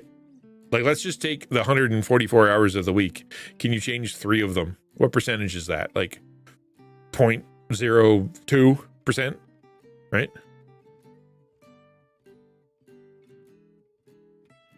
No regrets, lol.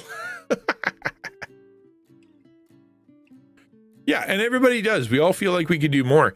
But that's, again, a demonic trap. Right? Part of it is, do you believe that your value comes from what you do? The answer should be no. Sorry, Kit, I do see what you said. Just give me a second. Your value doesn't come from what you do. If you were in a coma, you would have value to God. You are inherently valued. Do you believe that you have gifts? I think you do. I think you've said, I do have gifts. I have abilities. I just want to use them. And so what's the disconnect between knowing that you have value and knowing that God has given you something to do and that you're going to do it, right? The disconnect is, it could be accountability, or it could be just choosing to do it. Yeah, and so that's why I come down to Jim, and I ask the question. Let's just take it to something realistic and ask the question. Instead of saying you're going to change your whole life, rejiggamify everything, change how you relate to church, change everything, do you think that you could change like 3 hours out of your entire week? Like, if I said to you, could you commit to finding 3 hours in a row at some time during the entire week where you say, this is my time where I'm going to work on some streaming overlays, where I'm going to work on putting together a plan, where I'm going to work on putting together some kind of thing, or practicing a stream or two, right? Instead of changing your entire world, do you think you could find 3 hours at some point during the week to do that? Kit says, I don't know. I mean, I'm not putting my blinders on. It's all stuff I've heard before. Just has never led to anything definitive one way or the other. Maybe someday something will come along and give me the definitive answer. I cannot speak to that, so there's no way to be certain what the future holds. Okay, then. I would say look for it, though, Kit. It's possible, and I just want to make sure that I say this correctly. It's possible that God has shown you some pretty definitive, straight up invitational stuff, and that you went, that's going to affect me a lot, right? Like if I believe what I just thought, if I believe what I just saw, if I believe what I just experienced and say that that's God, the consequences of that are going to radically alter my life. Therefore, I'm going to have to choose not to see that, right? I don't know. I'm not going to say that ever happened to you. I'm going to say it may have, and that God did show you some stuff that was beyond your comprehension, or give you an experience that you were like, that felt really like God-ish, not people-ish. And that when you processed that thought, it was going to be, if I allow myself to think that that was God, then then my entire life is going to change. So your choice is either figure out how to change your life or pretend you didn't see that. So I think the only thing I would ask you to do then, Kit, is to simply say, from this point on, if God shows up and he introduces me in a very unique way that's just to me, I'm not going to turn away from it. I'm going to say that the God of the universe is trying to get my attention, and I'm going to lean into it. Right? Can you get that far?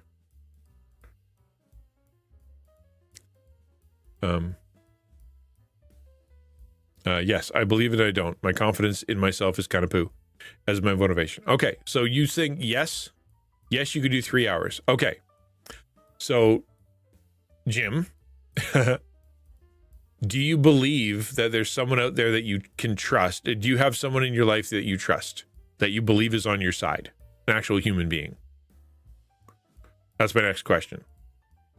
Is there anybody in this world that you believe that you trust and that you know loves you?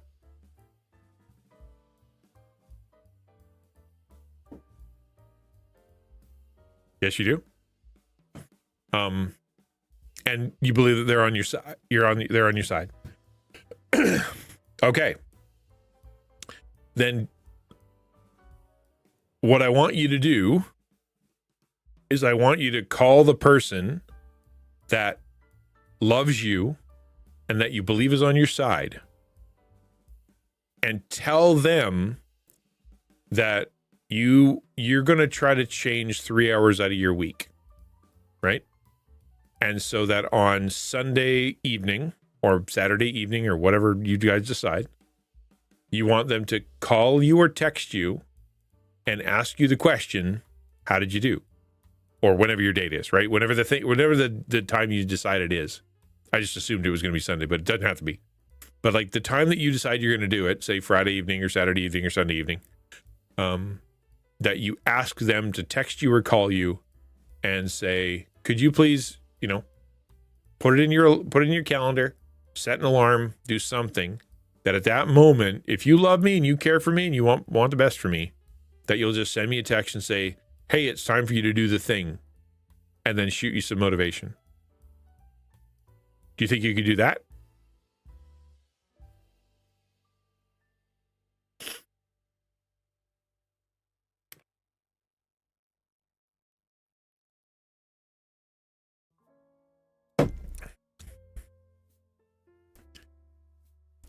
You might have been in that position of having an open mind for a long time now. Some of my closest friends ask me, and I'm not one to ignore them. Yeah, well, that's good. I'm glad. That's a good place to be. I mean, there are a lot of people out there that are literally in denial. No matter, God could show up and look them directly in the eye and go, hey, I'm God. And they would go, yeah, I know, but, no, because they just don't want it. And there's other people that God could be shouting from all over around them, and they're just sitting there going, la, la, la, la, la, la, la, la, la, But if you're in a place where you're like, I'm open, I'm willing to listen, I'm willing to see what happens, then God is a real person. I believe that's true. And that if you want to know him, that he will introduce himself to you. Trick is for you to be open to it, right? You like the coffee? I'm glad. Jim said, I can do that. The person has kind of wanted to do that on their own to help, but I said that they wanted me to feel like they were being my mom. They're not being your mom. They're being your friend. Your Christian accountability, your brother in Christ or sister in Christ. You're the person that you are depending on. You're asking them for help. They're being a helper. They're bearing a burden for you. Grab some verses, man. How many do you want? Like but yeah, just call them up or do whatever you're going to do and just say, hey, listen, this is my plan. This is what I want to do. And this is the day. All I want you to do is set a calendar and go, sister, there you go. Then set a calendar and then call me or text me or shoot me whatever and say, hey, it's that time. Are you doing the thing? Or do you need, do you want to do you need some help or do you want some encouragement or I believe in you or say something to get you going. And then even on that night, if you get that text, you have two choices. You can text back and go, womp, womp. I don't want to. Or you can go, you know what? Fine. And then you go do it for an hour instead of 3. And you text back and you go, well, I did it for about an hour. All they're going to do is go, thumbs up. Good job. You did an hour. Keep up the good work. Right? And you'll feel better. And that muscle will start to build. Okay. But you require the accountability of a human being be able to do that for you. Otherwise, it's not going to work. So if you're serious, I suggest you do that. All right. Have a good one. A large aspect could be that I live in horrible experiences with religious people, parents, my theology teacher, even my pastor who approached me at my grandfather's funeral, tried to preach to me certainly affects it. Oh yeah. Kit, I'll tell you, I've been abused to almost death by Christians in the Christian church, by people who call themselves Christians. They've almost killed me more than once. So I get it, and that sucks. But I also got to the place where I know that wasn't God. That was really, really crappy people who said that they were working for him. Good. Let's go. So here's the next thing I want you to do, Jim. Text me, DM me, or come back on stream and tell me once you've done that. You can do it now. I'll be here for another 2 hours. You can do it now. Send that text now, send that message now, and then tell me when you've done it. I suggest you do it right away.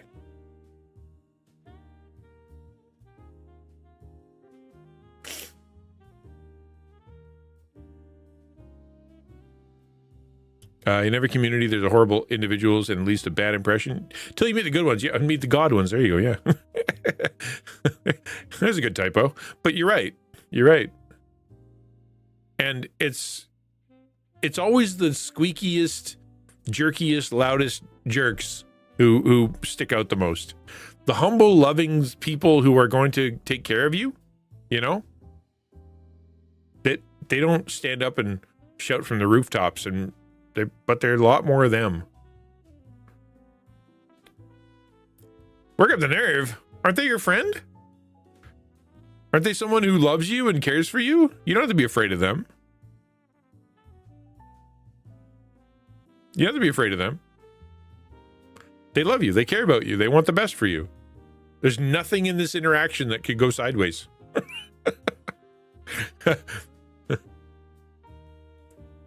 All right, it's 2:20. I'm going to take a quick break. We're going to come back, play some Minecraft. Thank you for being here. It is, if you look down here, we're there. I am doing a giveaway. This is a great time. If you know some folks who love coffee, just tell them to come hang out on stream. I will be doing the giveaway at the very, very end of stream. And then once I've done that, you maybe will win. But it'd be great if you could tell some folks what we're doing here. I will be back very soon. I'm going to get some food, get a drink, and take my meds. Okay, see you soon. Picture that you could never see in any other way.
on, good song.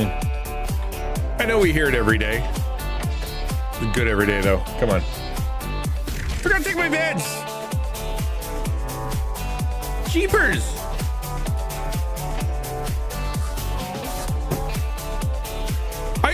I literally need to go take them. Otherwise, I'm going to have problems. BRB. Here's some chair.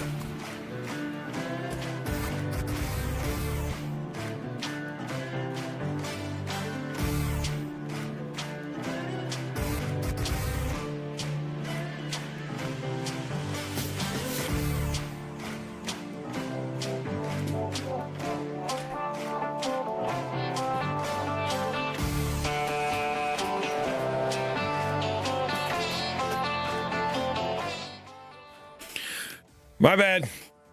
Sorry about that.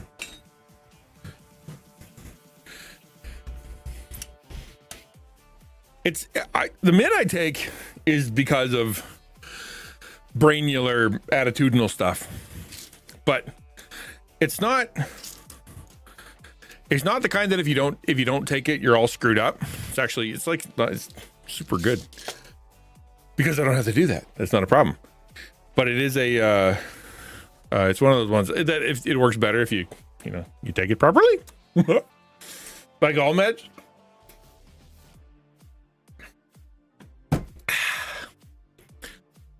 All right, to the game.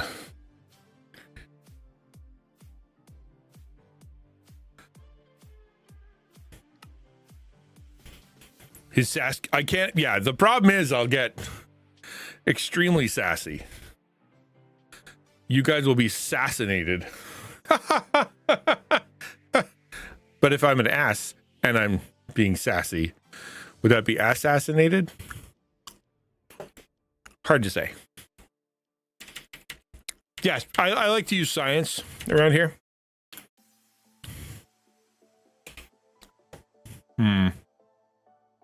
Where's my steak? There it is. I apologize that we're still digging a hole. Diggity hole. Like, we're trying to get to down here. The mission is to get rid of all of this. Once that's gotten rid of, we can start kind of the build. But yeah, that's all we're doing. We're just making holes. So let's, why don't you somebody come up with something to say? It's all right, Jim. Like so what ended up happening, I should be, actually, hold on, let me show you. I can, I'll pull it up over here. Where are you? This thing. The plan is to make this, okay? Like, well, sort of. Kind of that, and also kind of like this. Like I want to put out like a train station. And so what I did is I was like, okay, I want to build a train and I know where I'm going to put it, and we kind of like paste it out or whatever. And then I'm like, oh right, I want to make this station. Let's go build a station. And then now I got kind of stuck on that. Greatest Minecraft ambition is to dig up the entire world, leaving nothing but a supermassive black hole. Yeah, there you go. Wait, you know what I could do?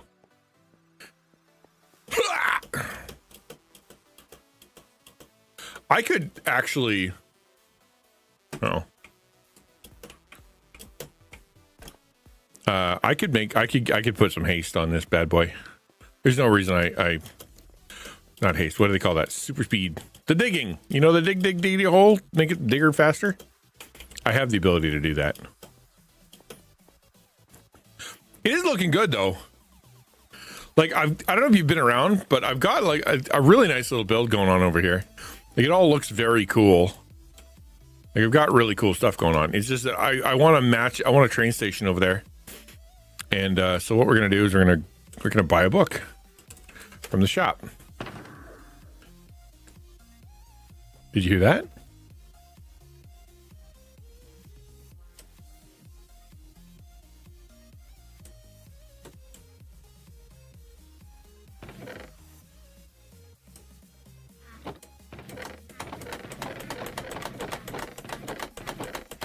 You good? Can you hear it?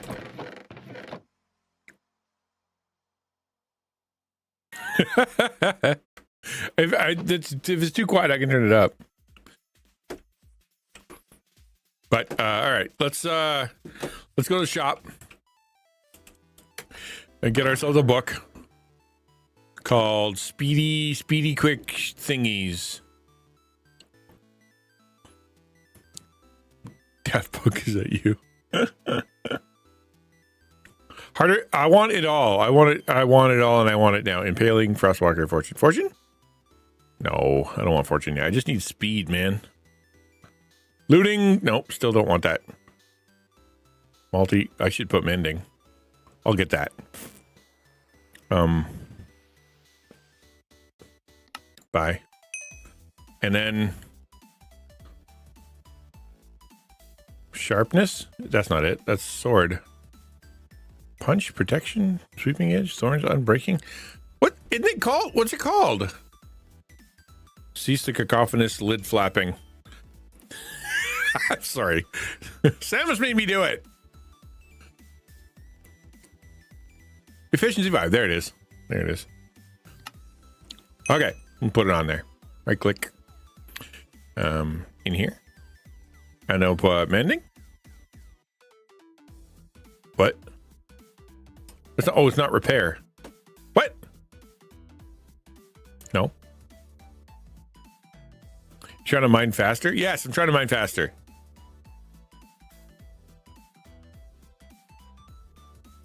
Did I do this wrong? Oh, there it is.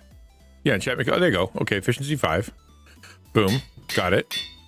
And then put the other book, the mending. Sick. Let's do this thing. Hey, mate, I quoted a tweet to you, and you liked it, like the tweet, XtianNinja. The tweet that pointed out that unmet needs can show up as many difficulties. What do you think I should do with that info? How can I get my needs met?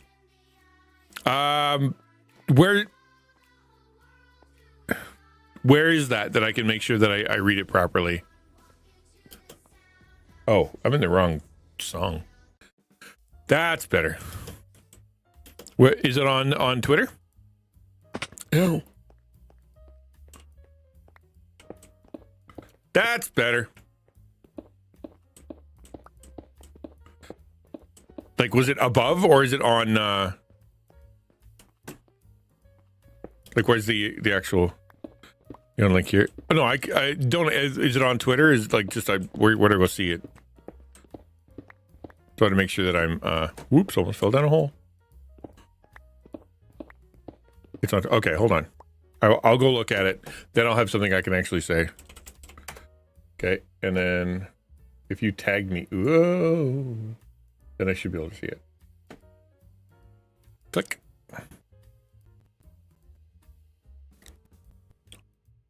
What? You did not. Oh, but it's on your area. Okay. Okay. Here we go. Oh, I did see this. Okay, here we go. Let's fire it up. We will use the power of Far Side. Okay, so the tweet was, okay, now I know. What do I do with this information? How do I get my needs met? As an aside, I'm starting DBT with my therapist soon. Not exactly excited, but looking forward to growth. Boom. Okay. I wish more people knew that unmet needs can show up as always feeling like something is missing, relationship difficulties, self-abandonment, perfectionism, attachment issues, emotional outbursts, chronic stress, people-pleasing, disconnection from your authentic self, burnout, loneliness, anxiety, unhealthy soothing habits, over-comparing, a constant state of living in survival mode. This is literally what we just talked about. Okay?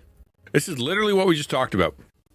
And that is all that stuff we talked about with addiction and all the stuff we talked about with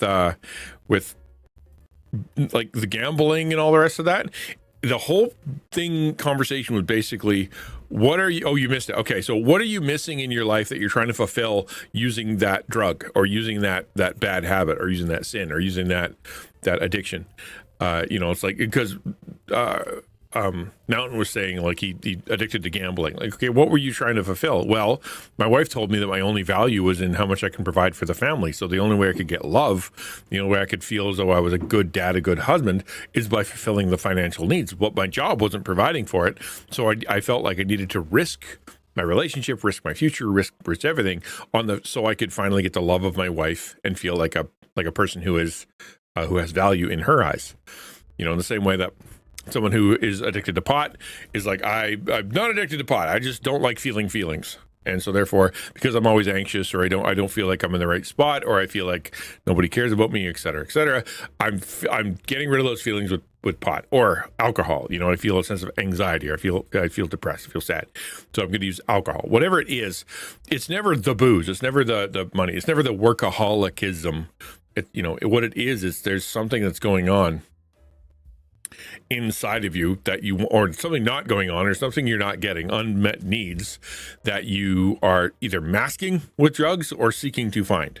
So you are always feeling like something is missing, like that idea that I don't know why, but I keep pursuing things.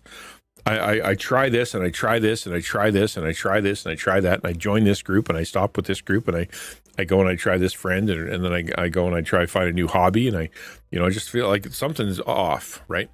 But it is because the baseline isn't that something's off. There's a need in your life that isn't being met. Usually that's something like, I don't think I'm hiding my emotions.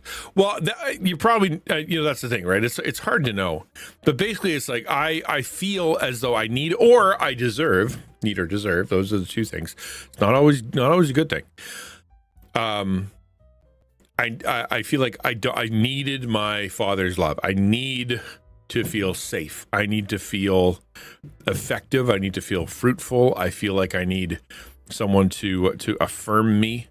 I feel like what I'm missing in my life is a boyfriend, a girlfriend, a job, I don't know, all kinds of stuff. Like just because you think you need it doesn't mean you actually do need it. But sometimes it comes from a place, or it often comes from a place of something you do need.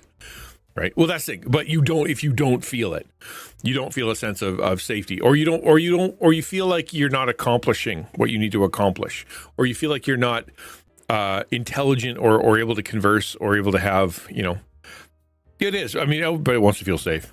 They all do.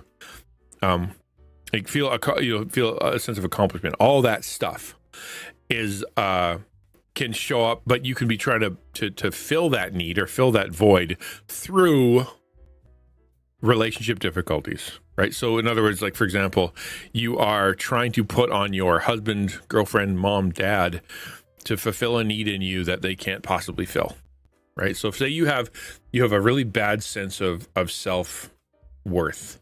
You don't feel like you're a good person. You don't feel like people love you. You don't feel lovable. You don't feel like when you produce something, it's any good, whatever. And so will you go turn to your boyfriend, girlfriend, mom, dad, brother, sister, church, pastor, whatever, and what you want from them is for them to tell you that you have value, to tell you, and when you speak, that you are smart, and that when you do something that you are talented, and that when you go somewhere that you have a purpose for being there. Like that's what you want from them, but they're not giving it to you because that's not their job, right? If maybe you're missing, you don't have a relationship with God, and so therefore you have this ultimate sense of like just overwhelming anxiety about the future, or overwhelming anxiety about your purpose in life. And you want that from your mom, you want that from your dad, you want that from whoever, and they can't give it to you because they're not God, or they can't give it to you because they're not capable, or maybe they're broken too. And so therefore, because you want that from them, they're not giving it to you. You now have your relationship is difficult, not because that person is necessarily bad, or they're incompatible with you, or they don't love you, but it's because you're trying to get something out of them that they can't give you, right? Like say you're lonely, and you're lonely for romantic love, and you're yelling at your mom and your dad and your brother and your school and your friends and your girlfriends, like you because they're not providing for you the love that you want, because what you want is romantic love, say, like they can't give you what you that part that you want. One thing with God, because I know He's the one that can truly give to me. However, I don't feel like I'm doing it right or something. But remember, God works through people a lot, and so therefore, like, yes, we can ultimately get these things from God, whatever it is, but He often chooses to work through people, right? So, it depends on what it is. Like, there's a lot of things, so it depends on what it is. I can tie my worth to what I do or don't do and see God through the lens of my performance, even though I know those things aren't true. I mean, well done, my good and faithful servant is a performance review, right? That's a performance review.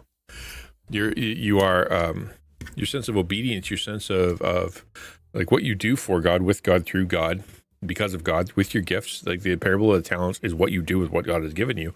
Those things actually do factor in. We're still human and God still has expectations. Our salvation is based on God. Our obedience is based on what we do. You just said that to not try to get it from people, and then said God works through people. No, maybe I misspoke, but basically, if you're missing something that you feel is from God, like is from God ultimately, right, and you're looking for it, but you're asking people to give it to you, that, yeah. So I don't know. I'm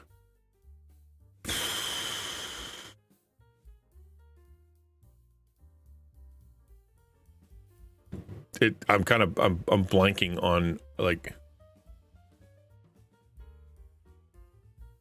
because it's so big, right? So, like, it's not just necessarily the love of a father, or salvation, or fear, for a secure future, or hope, or whatever, that kind of thing. Hope is a good one, like I want hope, and hope ultimately comes from God the most, because if you understand that He's got your future and He understands where things are going and He's got the power to dictate it, and you're one of His favored people, you're one of His kids, so He's got your back, then that hope is what allows you to face things. However, you say you don't have that, you don't believe that, you don't understand it, or you don't have a relationship with God, and you keep putting that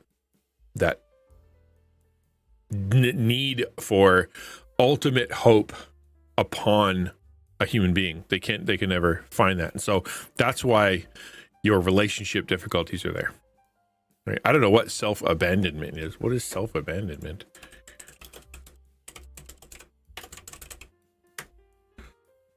Self is when you reject, suppress, or ignore part of yourself in real time. In other words, you have a need or desire you want met, and often you make the decision not to meet it. Oh, like as in, like, you feel you ignore part of yourself. Oh, like I don't use my sense of humor. I don't like the part of, yeah, I understand that. I did that a lot, right? Like, because I'm a nerd who's also a pastor, who's a Christian, who's also a goof who loves anime, who also likes talking about theological stuff. There's always some part of me that isn't allowed to be there for a lot of relationships, or a lot of times, or a lot of my jobs. Yeah. And a self-abandonment, I just want someone to accept me and say I'm okay, right? To say that every part of me is good. That comes from God. God goes, I made you who I made you, and I love you anyway. But we often want to hear it from someone with skin on. And so therefore having someone kind of go, I like when you talk, and I like that you know anime, and I like that you spend time talking about God, and I like that you know lots about the Bible, but that you also are a nerd who knows how to do computer stuff, who also loves to obsess about details about your poster, and can write a book. Well, same, but you're also super damaged, and got a bunch of stuff going on in your head. And I'm okay with that. Having someone actually do that. And so therefore, if you're constantly living in the state where you only get to be half of yourself, you don't have anybody kind of going, I like all of you. Yeah, you're going to have an unmet need. It's easier to hear from someone you can see. I mean, you could believe that God created you who you are, but if you have a sense of guilt, right? Say sin, like Jim, like I love sinning, says Jim, and we all do, right? Then you're going to feel that sense of God is maybe not happy with me, so therefore He doesn't like that part of me. So therefore He I have to, you just have that same sense of self-abandonment because your sin is in the way, which means your need is for repentance. Your need is for forgiveness. I need someone to tell me that even if I am a screw up, and even if I did sin, I need someone to go, I love you anyway, which God does because of Jesus. God, he does forgive you because of Jesus. But sometimes you need the preacher, sometimes you need a person, you need someone to actually say, you are forgiven. That's the DBT part. People say things like that, and maybe I need to learn how to accept myself. And I don't know anyone that loves all of me, but then I don't feel like anyone loves me, even though many people say they do. Yeah. And that's what DBT is all about, is processing those kind of thoughts. Yeah. Right? Because the thought is, nobody actually knows me. Is that true? Nobody really loves me. If they knew who I really was, nobody would love me. Or there's no such thing as love. Then you can sit there and kind of go, okay, DBT will be like, hold on to that thought. Let's take that and run it through a filter, right? Dialectical behavioral therapy, thinking through things so that you can change your behavior, right? Like pausing. Like catastrophizing is a great example of something you fight with DBT. So like it's like, I had a fight with my spouse. They're going to leave me. They're the worst and everything's going to fall apart and I'm going to be alone. You freak out and you yell at them and scream at them and carry on, or bend over backwards for them and abuse yourself. And, you just catastrophize. DBT is basically going, hey, what's your thought? Well, they hate me and they're going to leave me forever. Therefore, I need to panic. Do you though? Are they though? Are you sure? Yeah, I am sure. Well, let's think it through. Here's a grid to run it through. Is it true? Is it real? Is it consistent? Are they like that? And by the time you get to the end of that, you go, oh, I was catastrophizing. It is entirely possible that my life isn't over and that they actually don't hate me and maybe it was just me, right? That's the idea. That's DBT in a nutshell. CBT too, cognitive behavioral therapy. And you end up being, you make the argument in your head so that you can have right thinking, which changes your behavior because no longer are you reacting based on you're all of a sudden going, okay, what would a normal person do? What would someone who's not freaking out do? They would go tell the person that they were hurt, and then they would say, can you please understand that I shouldn't be hurt like that anymore? That'd be great. And I'm going to go do that. Hey, how you doing there? I normally would freak out on you and yell at you and scream at you or take off or run away or whatever. This time I've decided to go, hey, when you said that thing, it hurt my feelings. And I just wanted you to know that. Oh, okay. And now we can work through it rationally. Right? That's a big part of it. Everybody does. Everybody needs to do this. Take every thought captive, et cetera, that kind of stuff. But to your point, Sam, is rooting out what the need is, why you're lonely, why you feel burnt out, why you are people pleasing. Rooting out that need, that takes a lot of work. It takes work. It takes self-reflection. It takes the humility of going, I might not understand myself well. I might be lying to myself. I might be more vulnerable than I thought I was. I might be more selfish than I thought I was. I might be hurting myself and making the decisions that I'm making are not correct, right? It requires acting on those big questions and then finally getting to the conclusion of going, you want someone to tell you that you are safe and that when you're around them, you're safe and they're not going anywhere. That's what you want because you always feel you're going to be abandoned. And so you live in this world consistently believing that no one actually likes you. No one will actually stay. Everyone is pretending that you have to walk on eggshells or people are going to leave you. So therefore you alter yourself and you alter your future and you catastrophize. You think that everything's going to go sideways. So you do your best to hold your breath through the entire relationship because you think they're eventually going to take off on you. You need someone to say, I'm not doing that and I won't do that. Which allows you to change your brain and kind of go, okay, I'm going to proceed in this relationship like they're not going to leave me and I don't have to panic and I can be myself.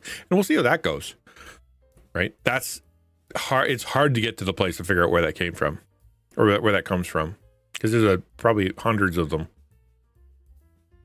If I don't feel like anyone is close enough to me to know me well enough to know all of me, you know, this combo is case in point, that I'm an open person, so I stop expressing some stuff when they seem uncomfortable and not willing to get to know me all the way.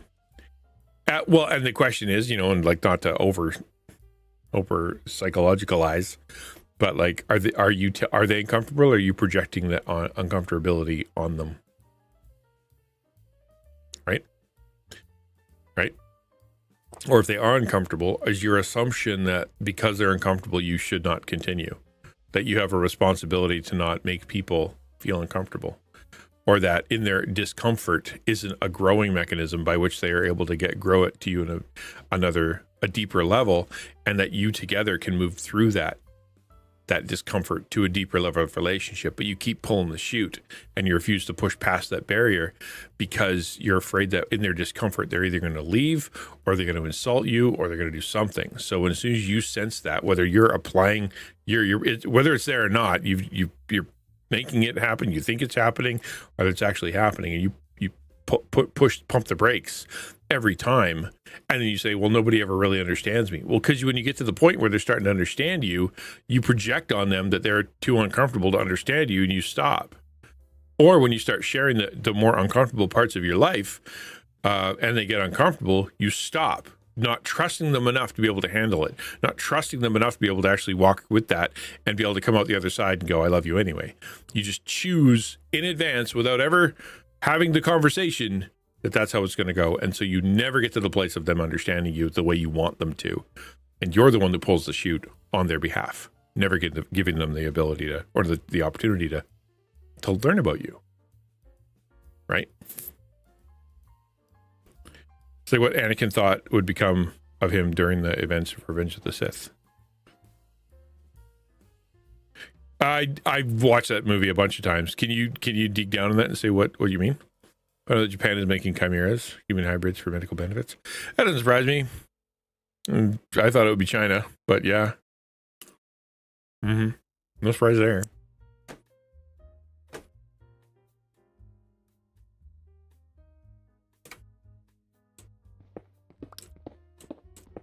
I'm no longer AFK. You don't say. Got more legalized. Oh, that's not good.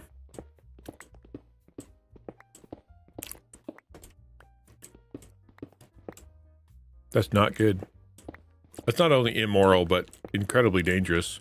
Because not only are you creating, potential, bad things, but you're also affecting whoever that person's future generations are. You're altering the human genome for generations if that person reproduces. Apparently religious beliefs and ethical beliefs are making it difficult to go further. Yeah, I hope so. Because that's very unethical.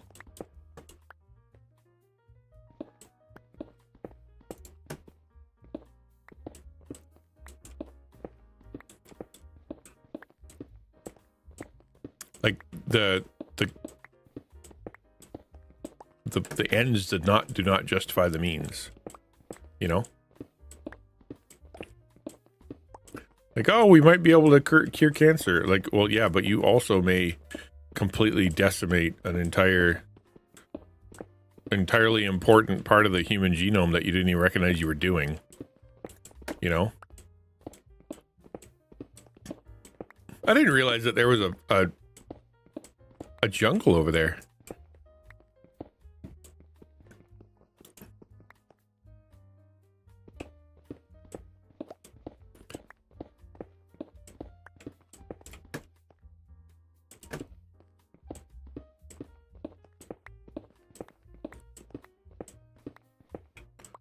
All right. Do I have any stone?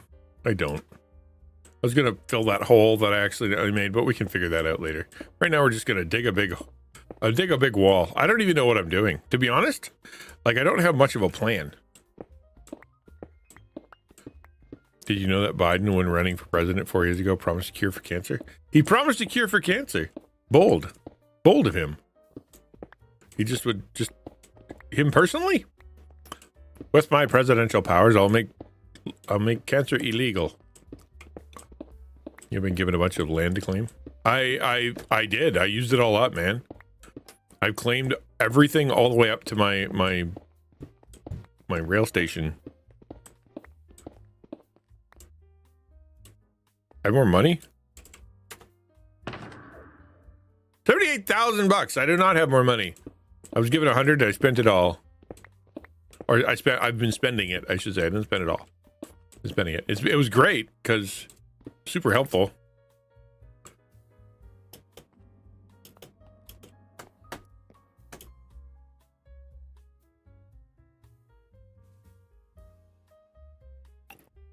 Did you check if you lost anything? I don't. No, I haven't checked it anything. Why, was there another reboot?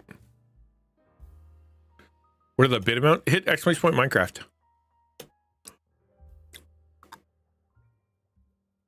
And then it'll tell you.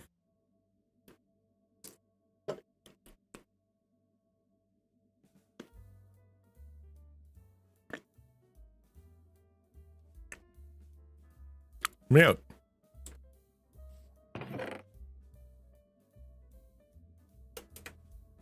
Ta-da!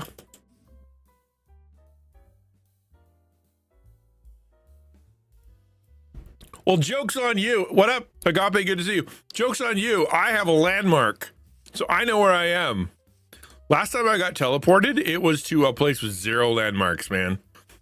Okay, no. I still know where I am. Eat my shorts. I actually... purple line! Take that, sucker! Thank you for the bits, though. I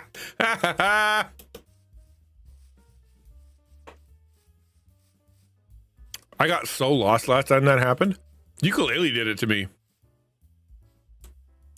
Disabled. Oh, okay. What? Okay, hold on. I can't jump. That's okay. I'm falling anyway, Zach. I'm going down anyway. I just gotta be careful in how I go down. I just got down, man. I was there. All right. We'll keep trying. Zach shall not win the day. Can I jump? I can jump. All right. I'm gonna fall and die.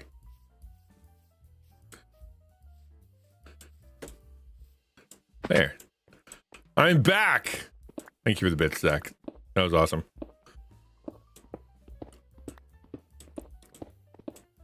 How you doing, man? So can we talk? Can I ask you a bit about your content creation journey there, bud? Like, I'm excited for it. I like, honestly, it's kind of selfish of me. Oh, hello. Hi there. I'm just gonna.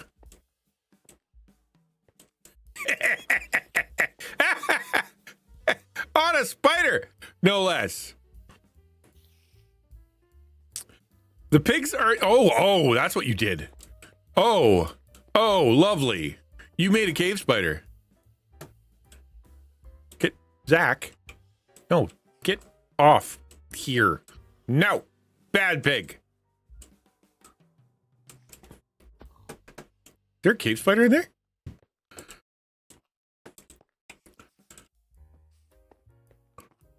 Sword. Yep. Hi, ugly. How you doing?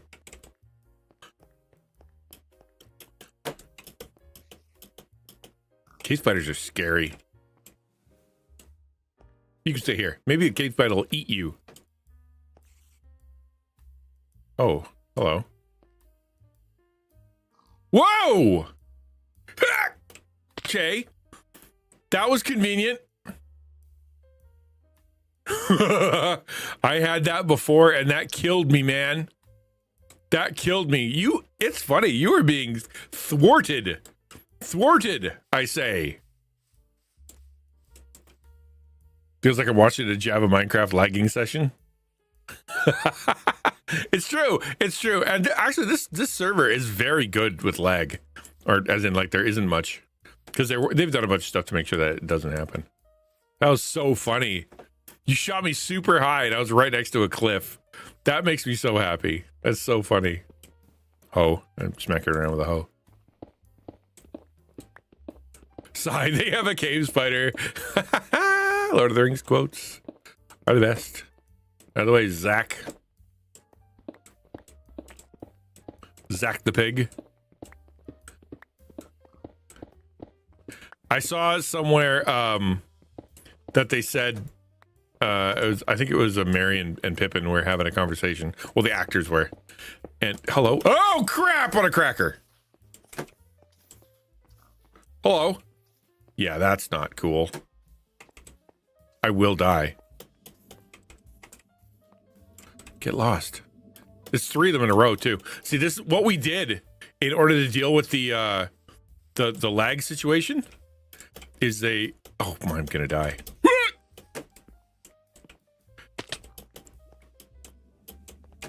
Is called it? They combine entities. What did you do? Feels laggy today. Bit of rubber banding. Yeah, because I'm breaking blocks like crazy. That is not awesome.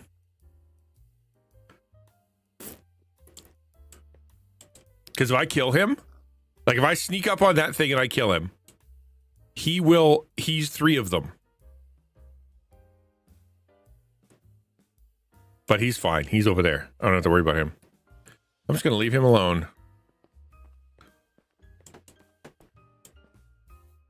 How am I not mending? You guys is it terrible? I know, right? Like that's 3 charged creepers right there. That is insanely dangerous. That will blow the snot out of me. I will die. Eat food. It's a good idea. He's looking right at me. Oh, crap! No way! No way! Summon to Zach. It's summon to Zach! Oh. Yeah, okay. Over the water, I'm fine. I'm surviving. I'm feeling like an absolute legend right now. Zach's making me feel really special. 5 of you. 5 of you. Whoa. That's too many.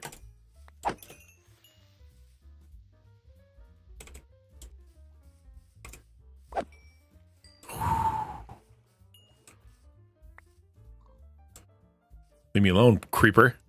You have been thwarted. Okay, hi.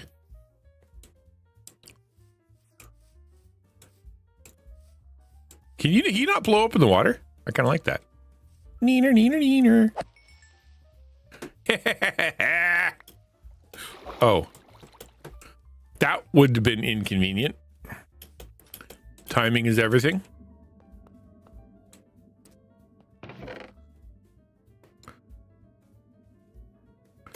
Okay. Dude. Yeah, some of these can stack. Like, they were purposefully...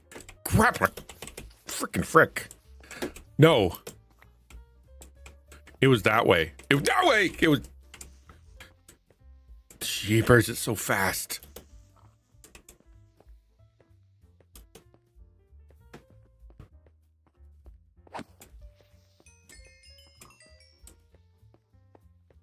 Golly, no.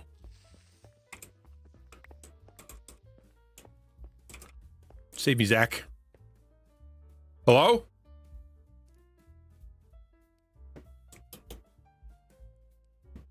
You teleported me so far. I'm so thankful for that purple line. I would have absolutely went that way. I would have been so lost. Zach, I know, right? Zach literally just saved me. I was gonna blow up. I'm almost certain I was gonna blow up. Thank you, my man. I appreciate the content. The content's nice.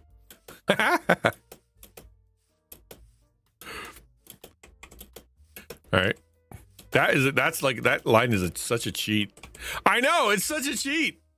Like having that line there to be able to see where I'm going. Because last time Ukulele did it. I was gone for 20 minutes. I didn't know where I was. And like I think it's only I don't know how many blocks it is. Speed boost, you say. Let's go.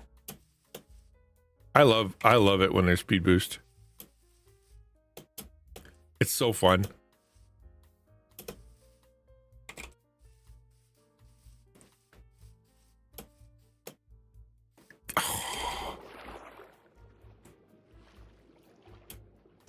Let's go kill that creeper with speed boost. Oh. Stuck in the water. Oh, yeah, I'm dead. How am I not dead? What is happening? Coming at you, bro. Ah!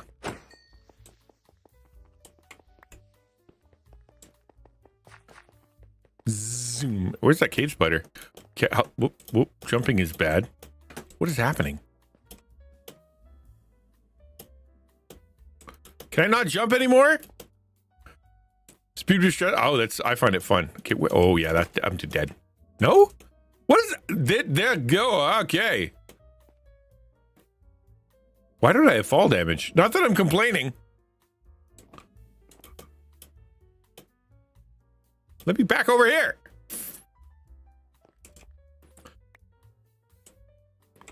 What do I even have? Did you I think you may have done so many that it actually broke. No, okay, we're good now. We're back. Golly. Thing didn't know that was coming or going. Crackle Jacks.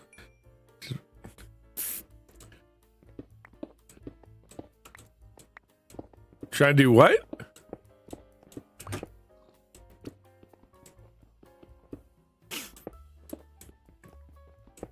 If you are not taking fall damage, perhaps you were given creative flight.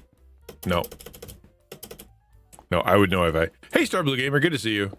Welcome to Cobblestone, the movie. Revenge of the Cobblestone.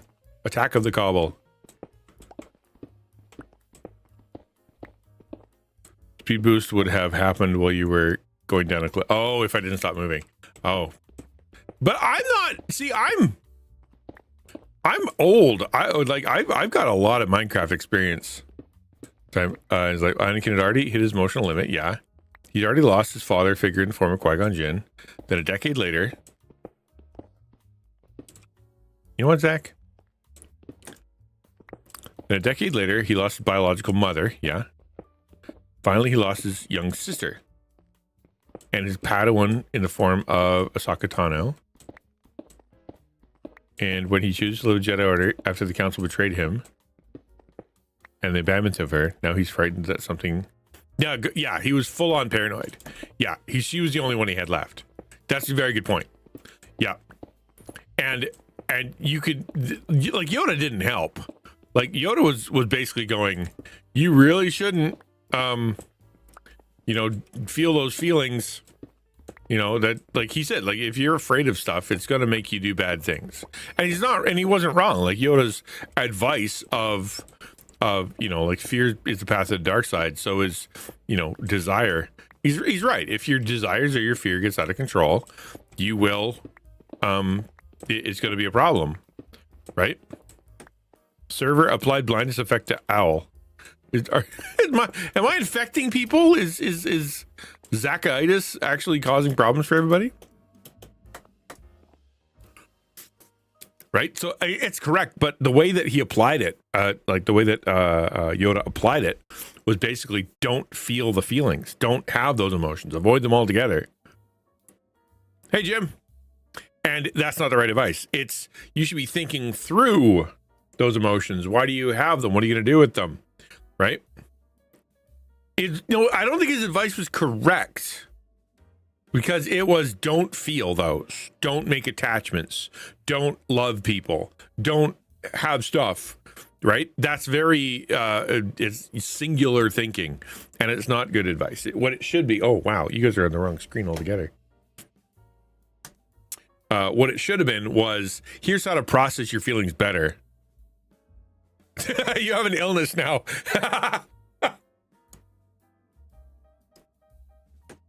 Jedi equals stoicism. Yeah, the bad kind of stoicism. Exactly. Mm-hmm. Conceal, don't feel. And we all know how that went. I'm still salty that the last Frozen, Anna didn't get the powers at the end.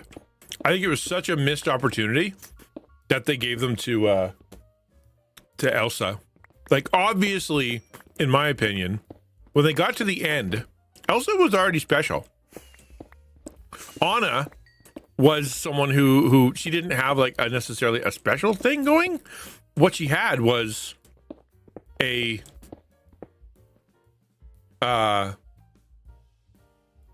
she was like the emotional core for her, right?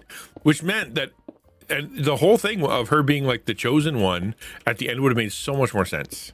I don't know why they didn't. I won't let it go. This is the hill I die on. Nothing matters except my opinion of Frozen 2. I don't know. I honestly, Yoda was it was advice given from a place of someone who's like, I've never had to deal with that. Or the way that I deal with that is by practicing what I like to call denial. I just choose not to feel those things. Have you tried not feeling anything before? Give up, give up. You cannot do it back in. Give up, give up. Tune in and slam the door. Give up, give up, give up, give up.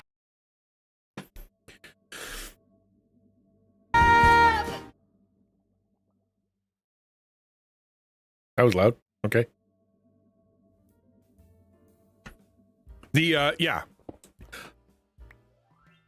Quadruple A Google Translate sings. Yeah, it's awesome. She's great. So that I like. I just think it was bad. It was bad advice, and or tried to solve. Let's just say tried to solve the problem the wrong way. If he would have said, I admit that you have like these emotions are real. You losing your mother was a big deal. You should probably talk to somebody about that. I know you have feelings of revenge. Revenge isn't not only just not our way, but it's not the best way. Let's find a better outlet for those feelings. Then it would have been. He would have been a much healthier person, basically. If it would have been, you know what, you don't get to sit on the council. Like that would have been better. Sorry, you're not old enough to sit on the council right now. I put mending on it. Why wasn't it mending? Oh, fiddle. Really? I can't believe I broke an efficiency 5 pickaxe. What the heck? Oh, no, what to say. Can you guys pray? My water's being weird here. Think it's a winter thing, but I don't fully know. What's going on, man? Sure. God, I don't know what's wrong with his water, but I do pray that you give him not only peace and comfort through it, but also help him understand what it is and that it would go away. That'd be gracious. Amen.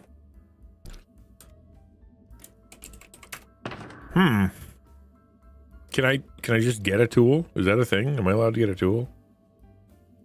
No. I will get diamond.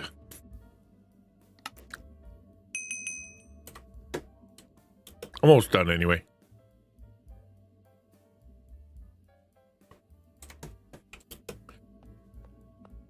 You are a tool. I am a tool. I'll take that as a compliment. If that means I'm useful to people, I'm okay with that. Not that I'm a utilitarian, but I do believe that usefulness is a good thing. I want to be useful to people in whatever way I can. Especially as someone who doesn't have a lot of practical skills, right? Like I've got some, like I'm not completely useless, but the more a lot of my gifts are more intellectual, shall we say?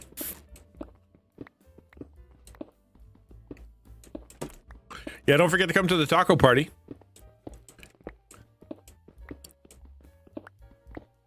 But Zach, go back to my question. What are you doing with content creation? And also, thank you for all the bits, man. I really appreciate that. That will go to a good cause. Me is the good cause, is what I meant. So are you planning? Are you making a reveal? Are you doing music? Like, do you have a plan? Like, I get that the reason for it was kind of a bummer, but I also know that the you creating is a good thing. There are way worse things you could be doing with your time as a guy with a bummer. Wonder how differently Olive would have been if Anakin would have chose to speak with Obi-Wan rather than Master Yoda. Well, if we one thing we learned about, you know, like from the Attack of the Clones and I can't remember the name of the stupid show. Anyway, you know, the cartoon. It is that they did talk a lot. They shared a lot, and we know that Obi-Wan knew. He knew what was happening. He chose to not pay attention to it. Like, he's not dumb, and they're it's obviously something that they wanted. He wanted to ignore. Clone Wars. Yeah, that's what I'm thinking. Yeah. And I think in his wanting to ignore, he ended up... He had the chance to help. He had the chance to spend time with Anakin, processing that stuff and talking to him about life and being like, you know what? You should love Padme. And why don't you just, you know, not be a Jedi anymore? Why don't you just go love your wife and be happy, and I'll take care of the, you know, the enemies in the world, and it might have been fine. There's a bunch of plans. I'm not sure how to go about it yet, but ChatGPT will be a big help. Plan to make music live, write lyrics live, do some fun stuff. I have the basics from OBS set up. A lot of teenage boys, yeah, a lot of teenage boys love Padme. A lot of older guys too. I just found. Oh, by the way, if you're doing ChatGPT, I just discovered some GPTs that are for content creation. So I think you pay for it, right? So go to the actual custom GPTs and go look for ones for content creation.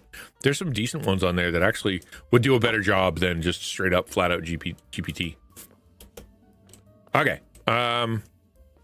Yeah, I was kind of pleasantly surprised too. Okay, we're gonna do. Hold on.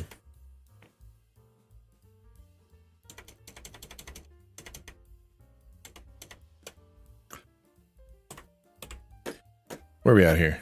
I'm trying to find the picture. Where's the picture? Not that one. Posted TikTok. I did. I saw that. super aggressive. Oh, I was gonna make I think the tunnel's the way to go first. Yeah, let's start with the tunnel. I think maybe.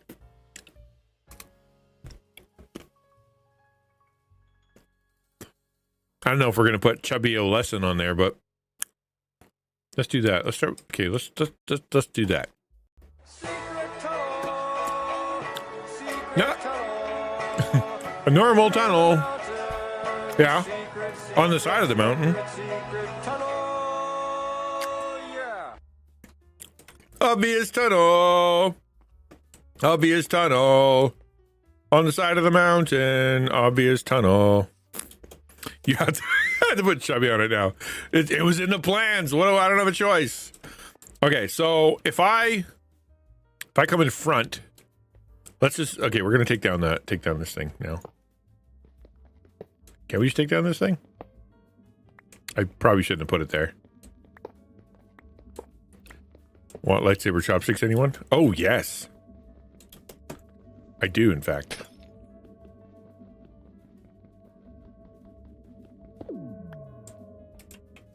Oh, did you know there's a turn off the beacon sound? I didn't know that. Lightsaber chopsticks. Yeah, I've seen those. Those are cool. The only thing I wonder about those, especially, is how do you wash them? Right? Like, can they be washed?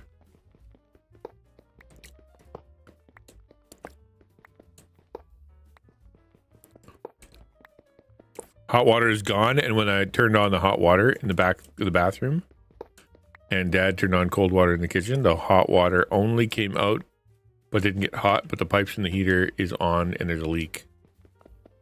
Sounds like it sounds like you got a burst pipe. Or, you know what could have happened, and this happens sometimes in older hot water tanks. There's actually, like, there's a tube, like you got your tank, and then there's like a tube that goes to the bottom.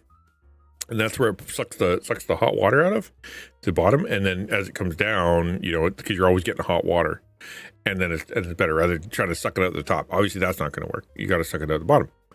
And so what can happen is that tube that sucks it out of the bottom breaks, rusts or something, falls off. And then it's only pulling off the top, and then you don't have any, right? Because it's not getting all the way to the bottom. Could be inside the hot water tank. That is possible.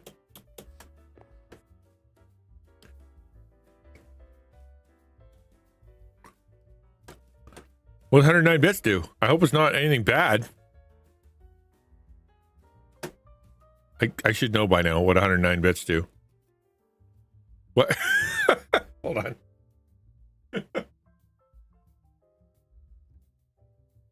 109 bits. Teleport me. Oh, it's because I was asleep?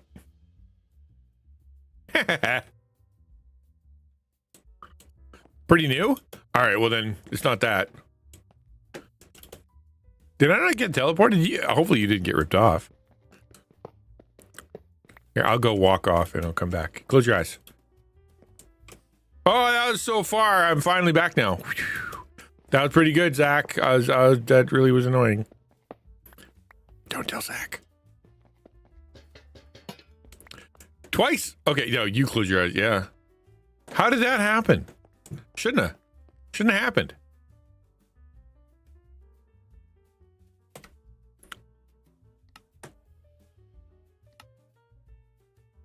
Nope, that's not what I wanted to do.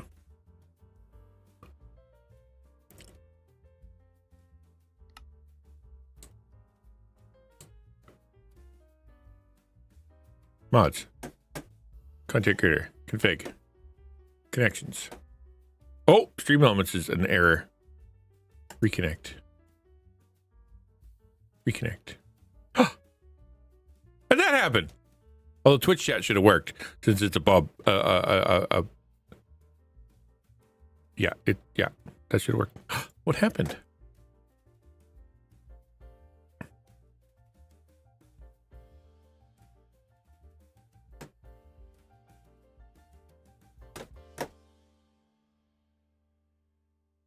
Help. Setup. Stream elements. Done. Done. Ta-da! There, that worked. I think. Amateursu. I am a bit of a amateursu. Yeah, that worked. There you go. Why did it make that noise? Oh, you got kicked. That's funny. Padme was emotionally immensely capable as she was physically alongside being beautiful. Yes, obviously, she's awesome. And yeah. Now where am I? Oh, I took down my beacon! I took down my beacon, and now I don't know where I am.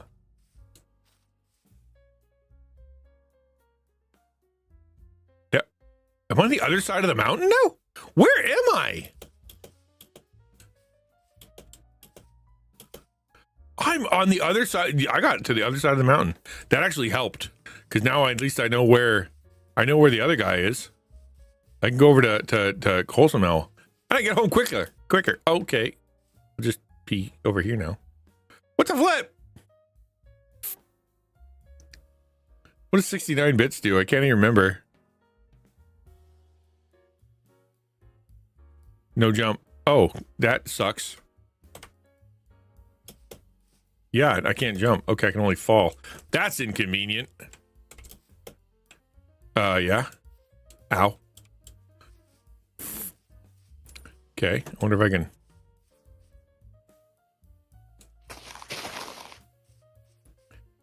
make my way this way. This is... yeah, okay. I can't jump. I can only... like, almost die. Awesome. Aha, it's back. Cool. That was annoying. I don't understand that problem. Why are you so high? How do I have jump boost and not able to jump? Oh, I'm so dead. Do I have a bucket? Do I have anything I can fall? Oh, hold on. I got it. Yeah. Okay. That was inconvenient.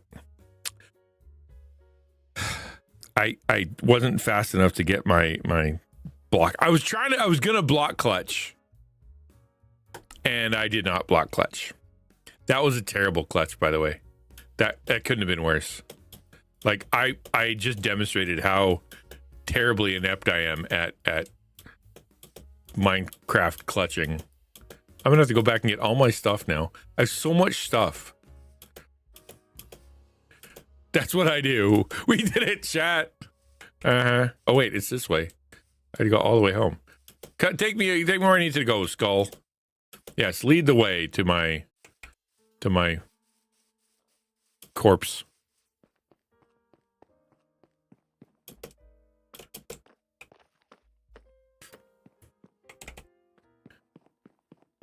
We'll walk it. You should know where. Yeah, I know. That was hilarious. I don't understand how the jump thing works. Because didn't you take away my jump? Then why was I jumping 1,000,000 miles in the air? I should just carry a bucket of water. Not that I'm good at bucket clutch, but it at least gives you a chance, right? Like I might accidentally do it.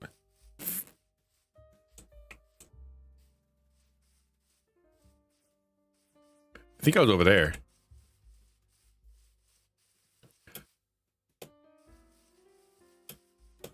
That's the stuff. Thank you, whoever did that.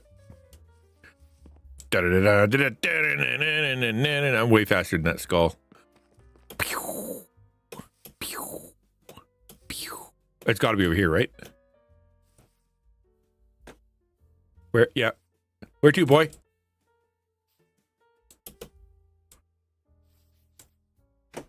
Did Timmy fall down the well?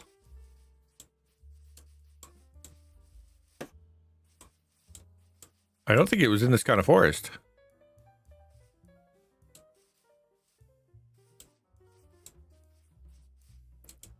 Where to?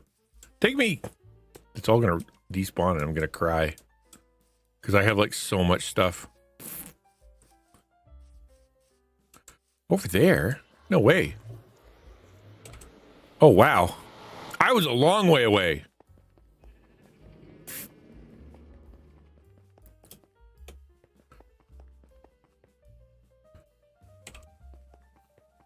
I gotta go up. How do I get up?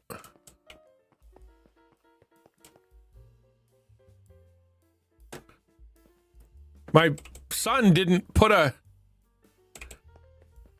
hole. How far is he gonna make me walk? Really far. All right, I should be able to get out here. Owl, you need to put a door, man. What the heck? Let me up. I don't want to lose my stuff. This is inconvenient. Inconvenient.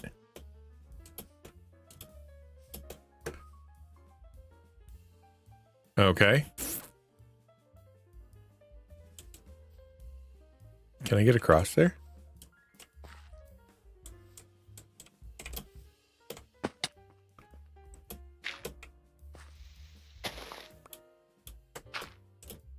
Okay, up we... Yeah, I guess we're going up. Okay, here we go. How long do I get before it despawns? Before I start actually crying?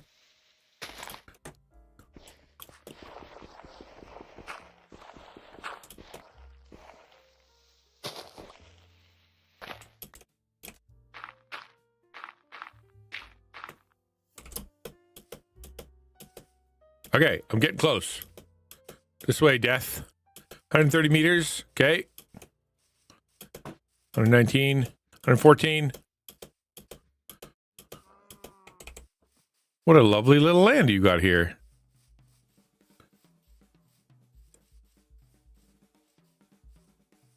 $61. Okay, we're getting closer.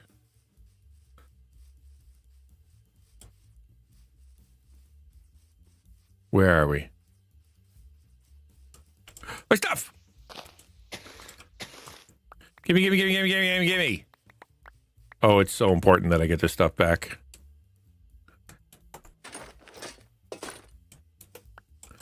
Beacon. Yeah, I need those wheat seeds. Can't go anywhere without my wheat seeds. Do I have all my stuff? I got my armor. I got my sword. Pickaxe. Hoe. Axe. It's all netherite, man. I feel like I had more stuff. Maybe not. Okay. Cool. I did it. Do what? / waypoint? Thanks for nothing there. Tell me that now. That's a big tree. What a nice tree. That's a nice tree.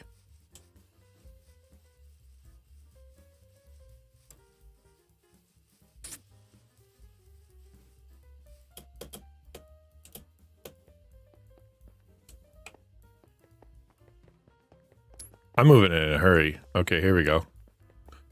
Zoom. We can go home. Dude, it was bad. I got thrust into inconvenience. I got killed from being yeeted into the sky like you wouldn't believe.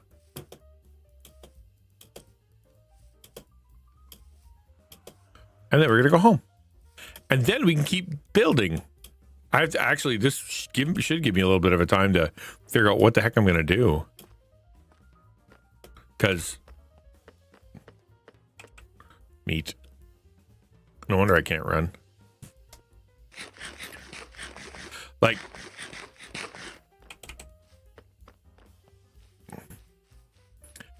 I think marble on the ground. I think I'm gonna do. Is it marble? Probably marble. Would look cool. Yeah, put marble on the ground and then Hello there. put the railway line across it. Hey Scooby, how you doing? I did it. I made it home. Yay. That didn't take long at all. That didn't take the entire stream. Whoops.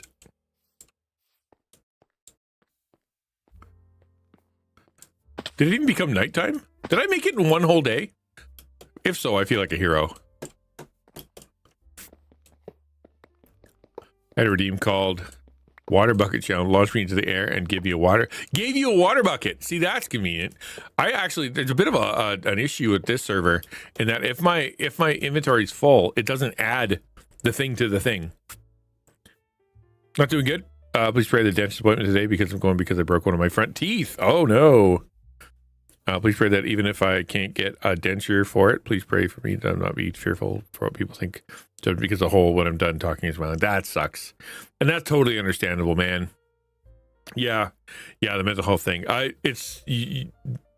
have hearing loss, and one of the things they talk about when you have hearing loss is the mental health side of things. And I always thought, what mental health side of hearing loss? What are you talking about?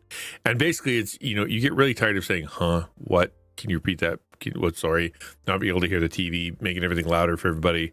And it's not just inconvenient because I can't hear. You feel down on yourself, right? And in the same kind of way, like it's not just I lost a tooth or there's something in the way. It's the judgment you feel from others or how you come across to people with something like that going on in your mouth. Totally understand it, man. It's a bummer, but it's hopefully it's repairable. Yeah, I will pray for you. God, that we know that you love us no matter what and however we're built, and you don't look on the outside, you look on the inside, but we also know that other people around look on the outside, and we want to be able to present something that is at least not going to get us ostracized or in trouble. So I pray for Scooby that you'd be able to help them as they go to go to the dentist, get it fixed, that it'll all work out so that they can have, their tooth put in the right spot, and then things will go back to normal. I pray that you teach through this about your love for them, that they be able to see your hand in it, knowing that no matter how they look and what they do, that they are loved, and that there be people around that would encourage. Thank you. Amen. A plastic half of one of my friends. Oh, do you? Yeah, I have one fake tooth right there, and it's not super obvious, but it's obvious enough.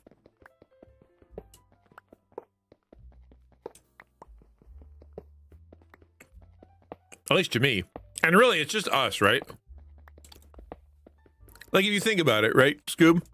If you look at someone and they're missing half of one of my top front teeth, it's fake. Yeah, okay, so I got a whole fake tooth. Yeah, and most people can't tell with me either until I smile. If haven't brushed my teeth or I drank too much coffee or something, then it's obvious. But like, if you look at somebody who has a missing front tooth, what are your thoughts? You don't immediately think, oh, that person, I judge them so much. You honestly, you don't care because you're a nice person and you're not going to think that way. But it's really hard to do when you're on the other side of it, right? You're the one who's actually lost the tooth. It's easier to think everybody's looking at me, everybody's judging me, everybody thinks I'm a hobo, or they think I'm poor, or I don't know, whatever people think. I don't know. We are a lot more generous with others than we are at giving credit that other people would be able to be kind to us or see us in a good light. It's understandable though, right? We've all gotten a bad haircut or something, and or we've seen people that have had bad haircuts, and we don't care. I was like, yeah, whatever, it's your haircut. I don't really care. I'm not here to talk to your haircut. Be hard, but because with learning disorder, I have my speech is hard when I'm trying to say words. Oh, okay. Well, that's even, yeah. See, that's a practical issue. I can understand that. Yeah, life's hard enough when you've got a speech impediment. Missing a tooth. But she didn't grow the really sharp, spiky ones as well. You have sharp, spiky ones. Oh, wow. I would never guess that. I've looked you in the face. I looked you in the mouth. Let's hear it from modern dentistry, though, right? Like it's a good thing that we have these awesome people that do dentist work. All that technology. I remember hearing somewhere that the difference between like ancient culture longevity of their life and ours. The biggest difference is dental. Like they would get dental infections and they would get, and they'd get all kinds of terrible stuff because of not being able to brush your teeth, right? I don't give toothy smiles much. Yeah, me neither. I don't smile. But so yeah, the fact that we have dental hygiene at all actually has helped the longevity of our life. I'm going to have to find a use for all this iron. People would not understand me when I'm talking. Yeah, that would suck. You have my compassion, my man. I can understand that for sure. Oh no. Home is here. I want to go home though.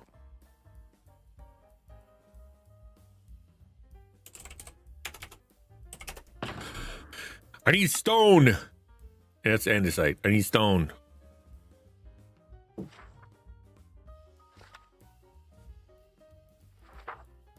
Don't. What are you? That's tough.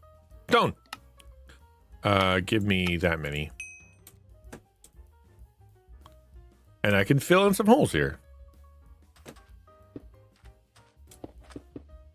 Yeah, that would be frustrating. No, not be able to, because like it's one thing to be like, sorry, what did you say? But to be the person on the other end who's not being understood, that's also frustrating, right? Like just I can't do any better than what I'm doing right now, man. Like this is it. Please hear me.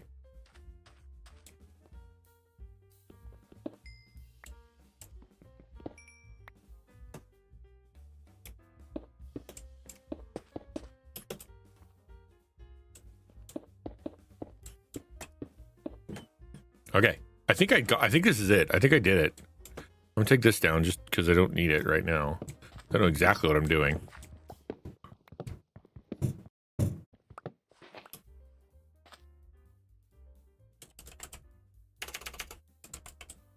This reminds me of a video I saw. Conversation. Not all words I have difficulty with. It's only some verbs and vowels. Difficult to say when talking to people. That's understandable. That's understandable. I think it actually it's going to be a railway station blocker. At least that's the plan. I've got grand schemes, and I don't have the highest level of skill to pull it off. So we'll see how it goes.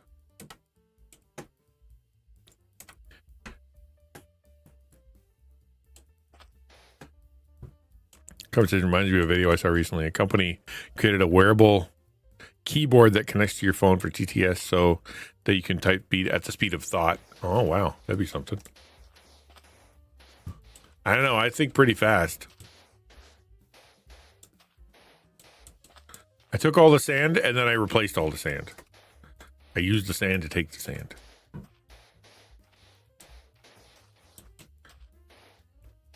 I don't really have a plan here.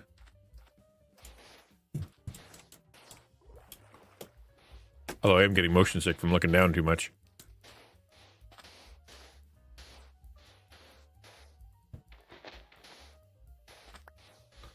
Okay, there. That's something. Let's I think it's gonna be marble.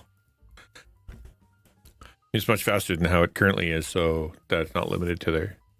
Oh, I see. Yeah, that's cool. I like it. Hooray for technology and hooray for what are those assistive technologies? Is that what they call them? Still not there. Okay, hold on. I'm trying to. Okay, what am I building? I think it's this one. I'm building the tunnel. So that looks like, I don't know. It's not stone. I mean, obviously it's from an it probably not even in Minecraft considering it's an AI thing. God bless you. Have a good one. Come back and let us know how it went. Let us know how it went. Make sure to see. We want to know you're okay. I like that in the front though. How like along the edge is something. I wonder what I could do there. Like maybe stone. I don't know. What about quartz?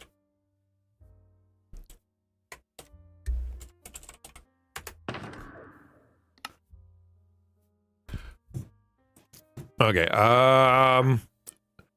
What's a good edge? Oh, that's kind of cool. Chiseled. That looks cool. Exposed chiseled copper.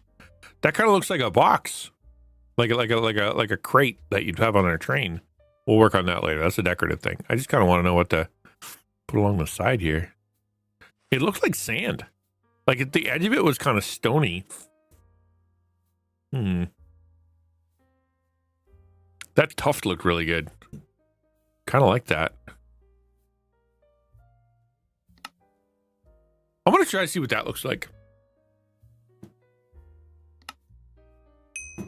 Let's put some of this down, because I think it could actually work really good on the side. So how would I do this? We're gonna put this here.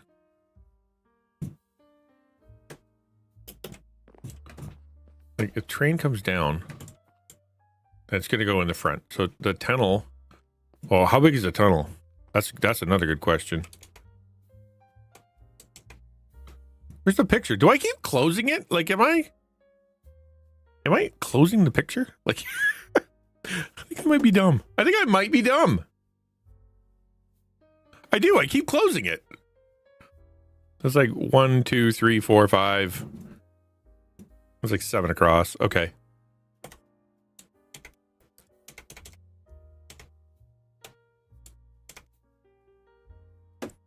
Now, where are you, Minecraft? There you are. Measure twice, cut. Yeah, measure once, cut twice. That's the plan. Okay, oop. We don't want to have to deal with any bad guys. We're going to go to bed.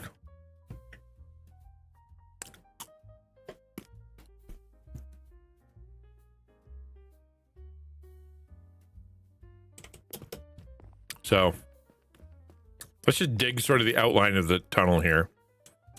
So it'd be 1, 2, 3, 4, 5.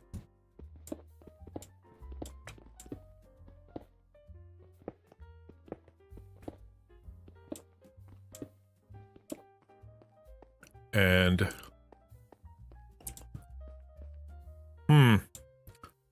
if the train tracks, hold on, if I put the train tracks along here, like in the front, then I need the tunnel to be at a different spot. So can we dig it this way?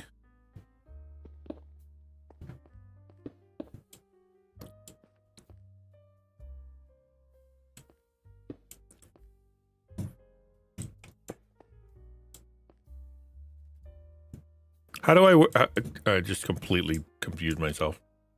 Okay, no, I'm good. Okay, like that. And then that, and then it'll go through here. Oh, that's not even the middle. Okay, well, we're going to have to put them here then.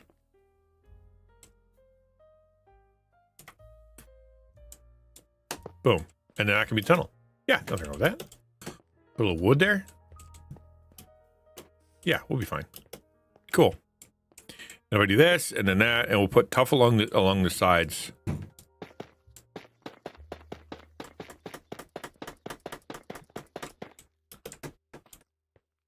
That looks kind of cool.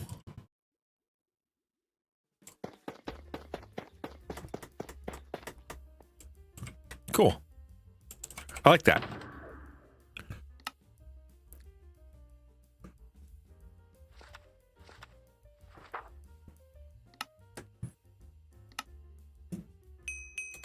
Whoops, that was too many. Cool. And then maybe that actually that tough looks amazing. All right, thank you, man. I appreciate it, Scoop. We'll read that later. So what does the other tough look like? It's got like a spiral? Is that like a spiral? It is. I don't think I want a spiral. Polished tough looks sick, though. I never thought tough would be the thing to use. I kind of like it. Okay, and then maybe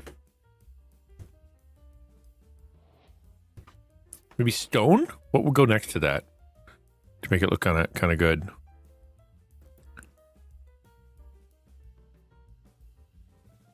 Because I don't want it to look old. If you look at the top one, it looks like it's been there for a while. This is meant to look fairly new.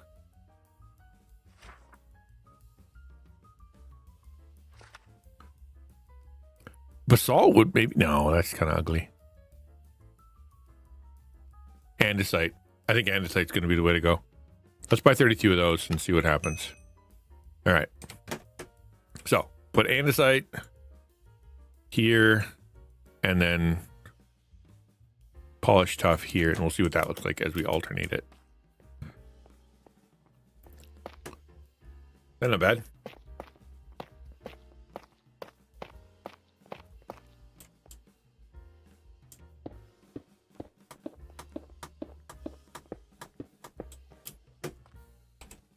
I like it. Let's see. I just you just joined the Discord. I thought you put your update on the Discord. Not that you already did it, but that you were prepared. But okay, cool. Yeah, no worries. All right, so this side.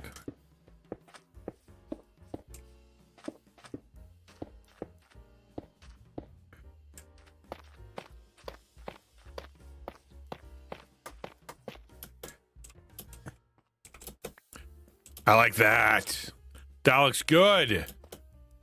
Oh, I'm impressing myself. If you look at the actual plan, so actually the other plan, hold on. This one. I swear there was a different one. It went out into the water. What am I missing?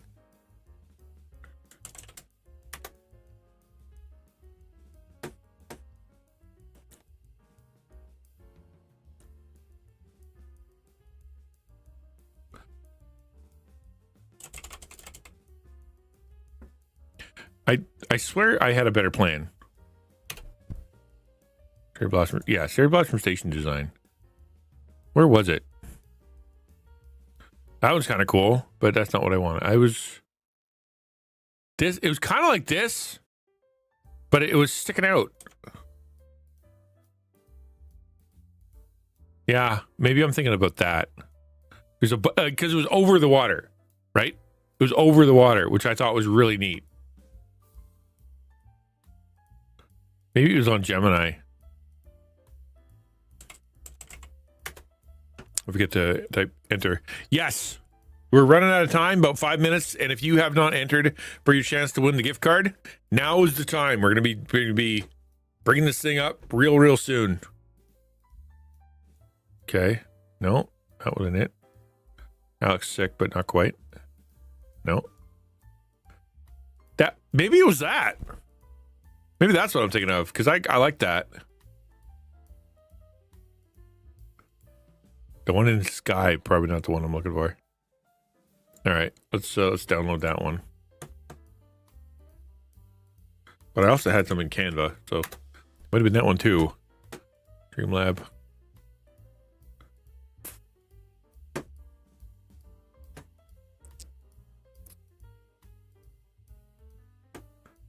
No.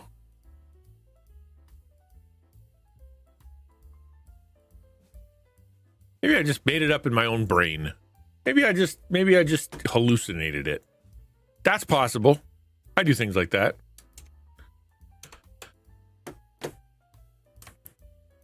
Enter Mino Smart. Exclamation point enter. Yeah, there you go. That's it. Although I could do you a favor and maybe do the giveaway a bit bigger. Oh, there it is. It's right there. That's funny. It was a bit bigger. I just put it in the wrong spot. ChatGPT was the first one. Gemini was the second one. And the third one was Canva's AI generator image thingy. Okay, I'm going to give you like 2 more minutes. And then we're going to do the drawing. And then I'll call it a day. And we'll come back tomorrow for Taco Tuesday.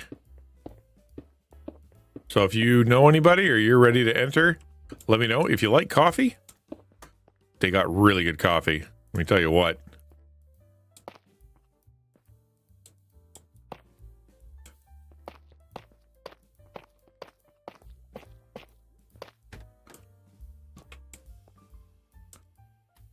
Yeah, it's really good. Really good coffee. I want a printout of the review that Quiz's dad gave, because that was a stellar review. I believe the words "I forgot what good coffee tastes like" were part of it.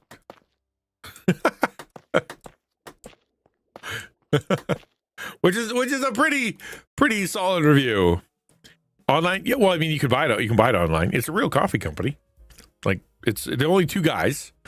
Let me here. I'll tell you what. I'm going to give you a quick little breakdown as I go because this is a good idea.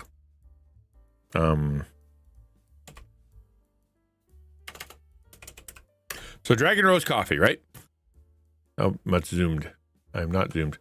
So they have Dragon or D&D, like RPG themed stuff. So there's Druid, and it's a light roast, Paladin medium roast, Necromancer dark roast. Today in my cup I was drinking Oathbreaker, and it's also a dark roast. Where's that one? Oathbreaker dark roast, and it was really good. I liked it. I think I need to make it into something that makes it a bit stronger. The Rogue I did pour over yesterday. It was so good. That Rogue was like really good. I think we're gonna have to make this one in like the mocha pot. Oh. 7's getting a 7 streak. Oh, hey, yeah, right. I don't know how that works. They're American. Yeah, they're from America. The coffee itself is all Mexican, if I recall. When do you roast your beans? Our coffee is roasted to order, which means you always get the freshest coffee possible. All coffees are fair trade. All the beans we use certified fair trade. Take pride in working with only distributors to ensure farms are paying fair wages. They actually do. They work really hard to make sure that happens. They contact the actual farmer and they things like that. Why is the coffee more expensive? Because it's good. But they did say somewhere it's from Mexico. I will click on the coffee. Maybe it'll say.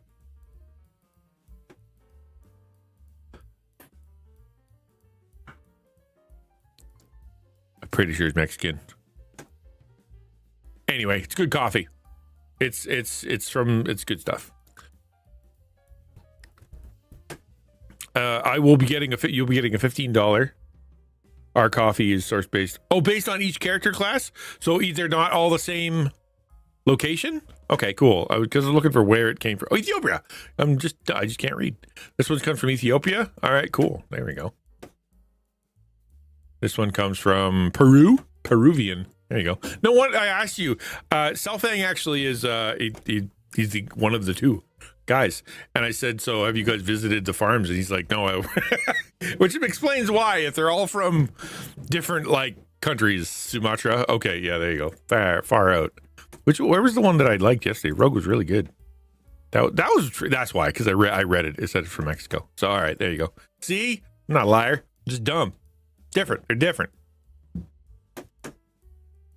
All right, so we're gonna do the giveaway right now. Where are we going? We're gonna go back to just chatting. There we go. So if you want to be Selfang, you can win your own coffee. You want to win your own coffee? You could totally do that. All right, I'm gonna pull up the giveaway. Where are you? Giveaway. There you are. Okay, I'm going to close the giveaway very soon. It's 4:00. It's a $15 gift card USD that you can go spend there. You would win it, right? I had that, dude. I'm still upset about it. It's so funny. There was a guy we were working with, and he was we were doing a contest where you have to you put in chat what number you think it is, and then you'd win. And it was his event. Like, we're working with him. And he put in the number, and he guessed the right number, and I'm like, why are you guessing? You can't win. Like, you just ruined that. I'm like, I gotta go pick another number now. Like, it legitimately frustrated me. It shouldn't. I should let it go. But like, okay, giveaway now closed. See, you can no longer enter. I'm going to draw a winner. Drum roll, please. You can do your own drum rolls at home. Well, get Zach to record one. He probably has a drum. You have a drum, Zach? Probably. Let's go. Zach Lee. No, I got to redraw. We can't let him win. Jeepers. Of all the people, for crying out loud. Zach wins. I'm going to, all I need you to do, Zach, is send me, it's like $1,000 Canadian. Hey, you're right. Send me your email address, or unless I already have it, I probably already have it, and then we'll get you the gift card right away. We'll do another draw again, probably tomorrow, or definitely on Thursday, because Thursday's the day we're going to be doing this big D&D campaign, RPG fantasticalness with all the graphics, and I'll get all the overlays set. It'll be awesome. Make sure you tune back in on at least on Thursday, but we're gonna do another giveaway. So, Selfa needs a diamond in her name. Oh, you mean for a sub, or you mean like for a VIP? He could be VIP. We'll see. Yeah, congrats, Zach. Goes back to drinking his Walmart coffee. Aw, poor Ransom. There we go. Thank you very much. Much appreciated, Blocker. Subbing, you're now a sub. That means that you that means you don't get any more ads. All right, we're gonna rate out. Let's make sure we get Zach's. I don't know if we ever emailed each other. I don't think I've ever emailed you. Maybe we have.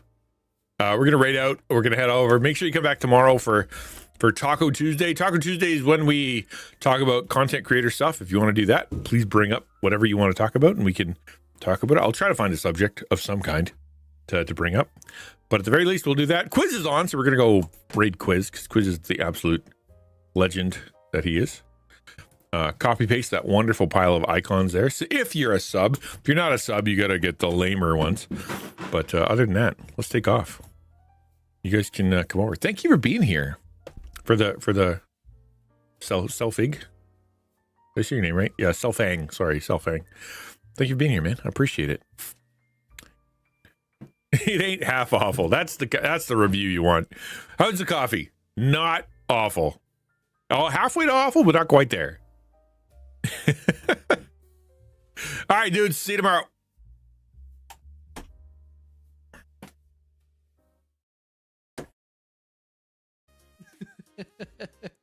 And then I can watch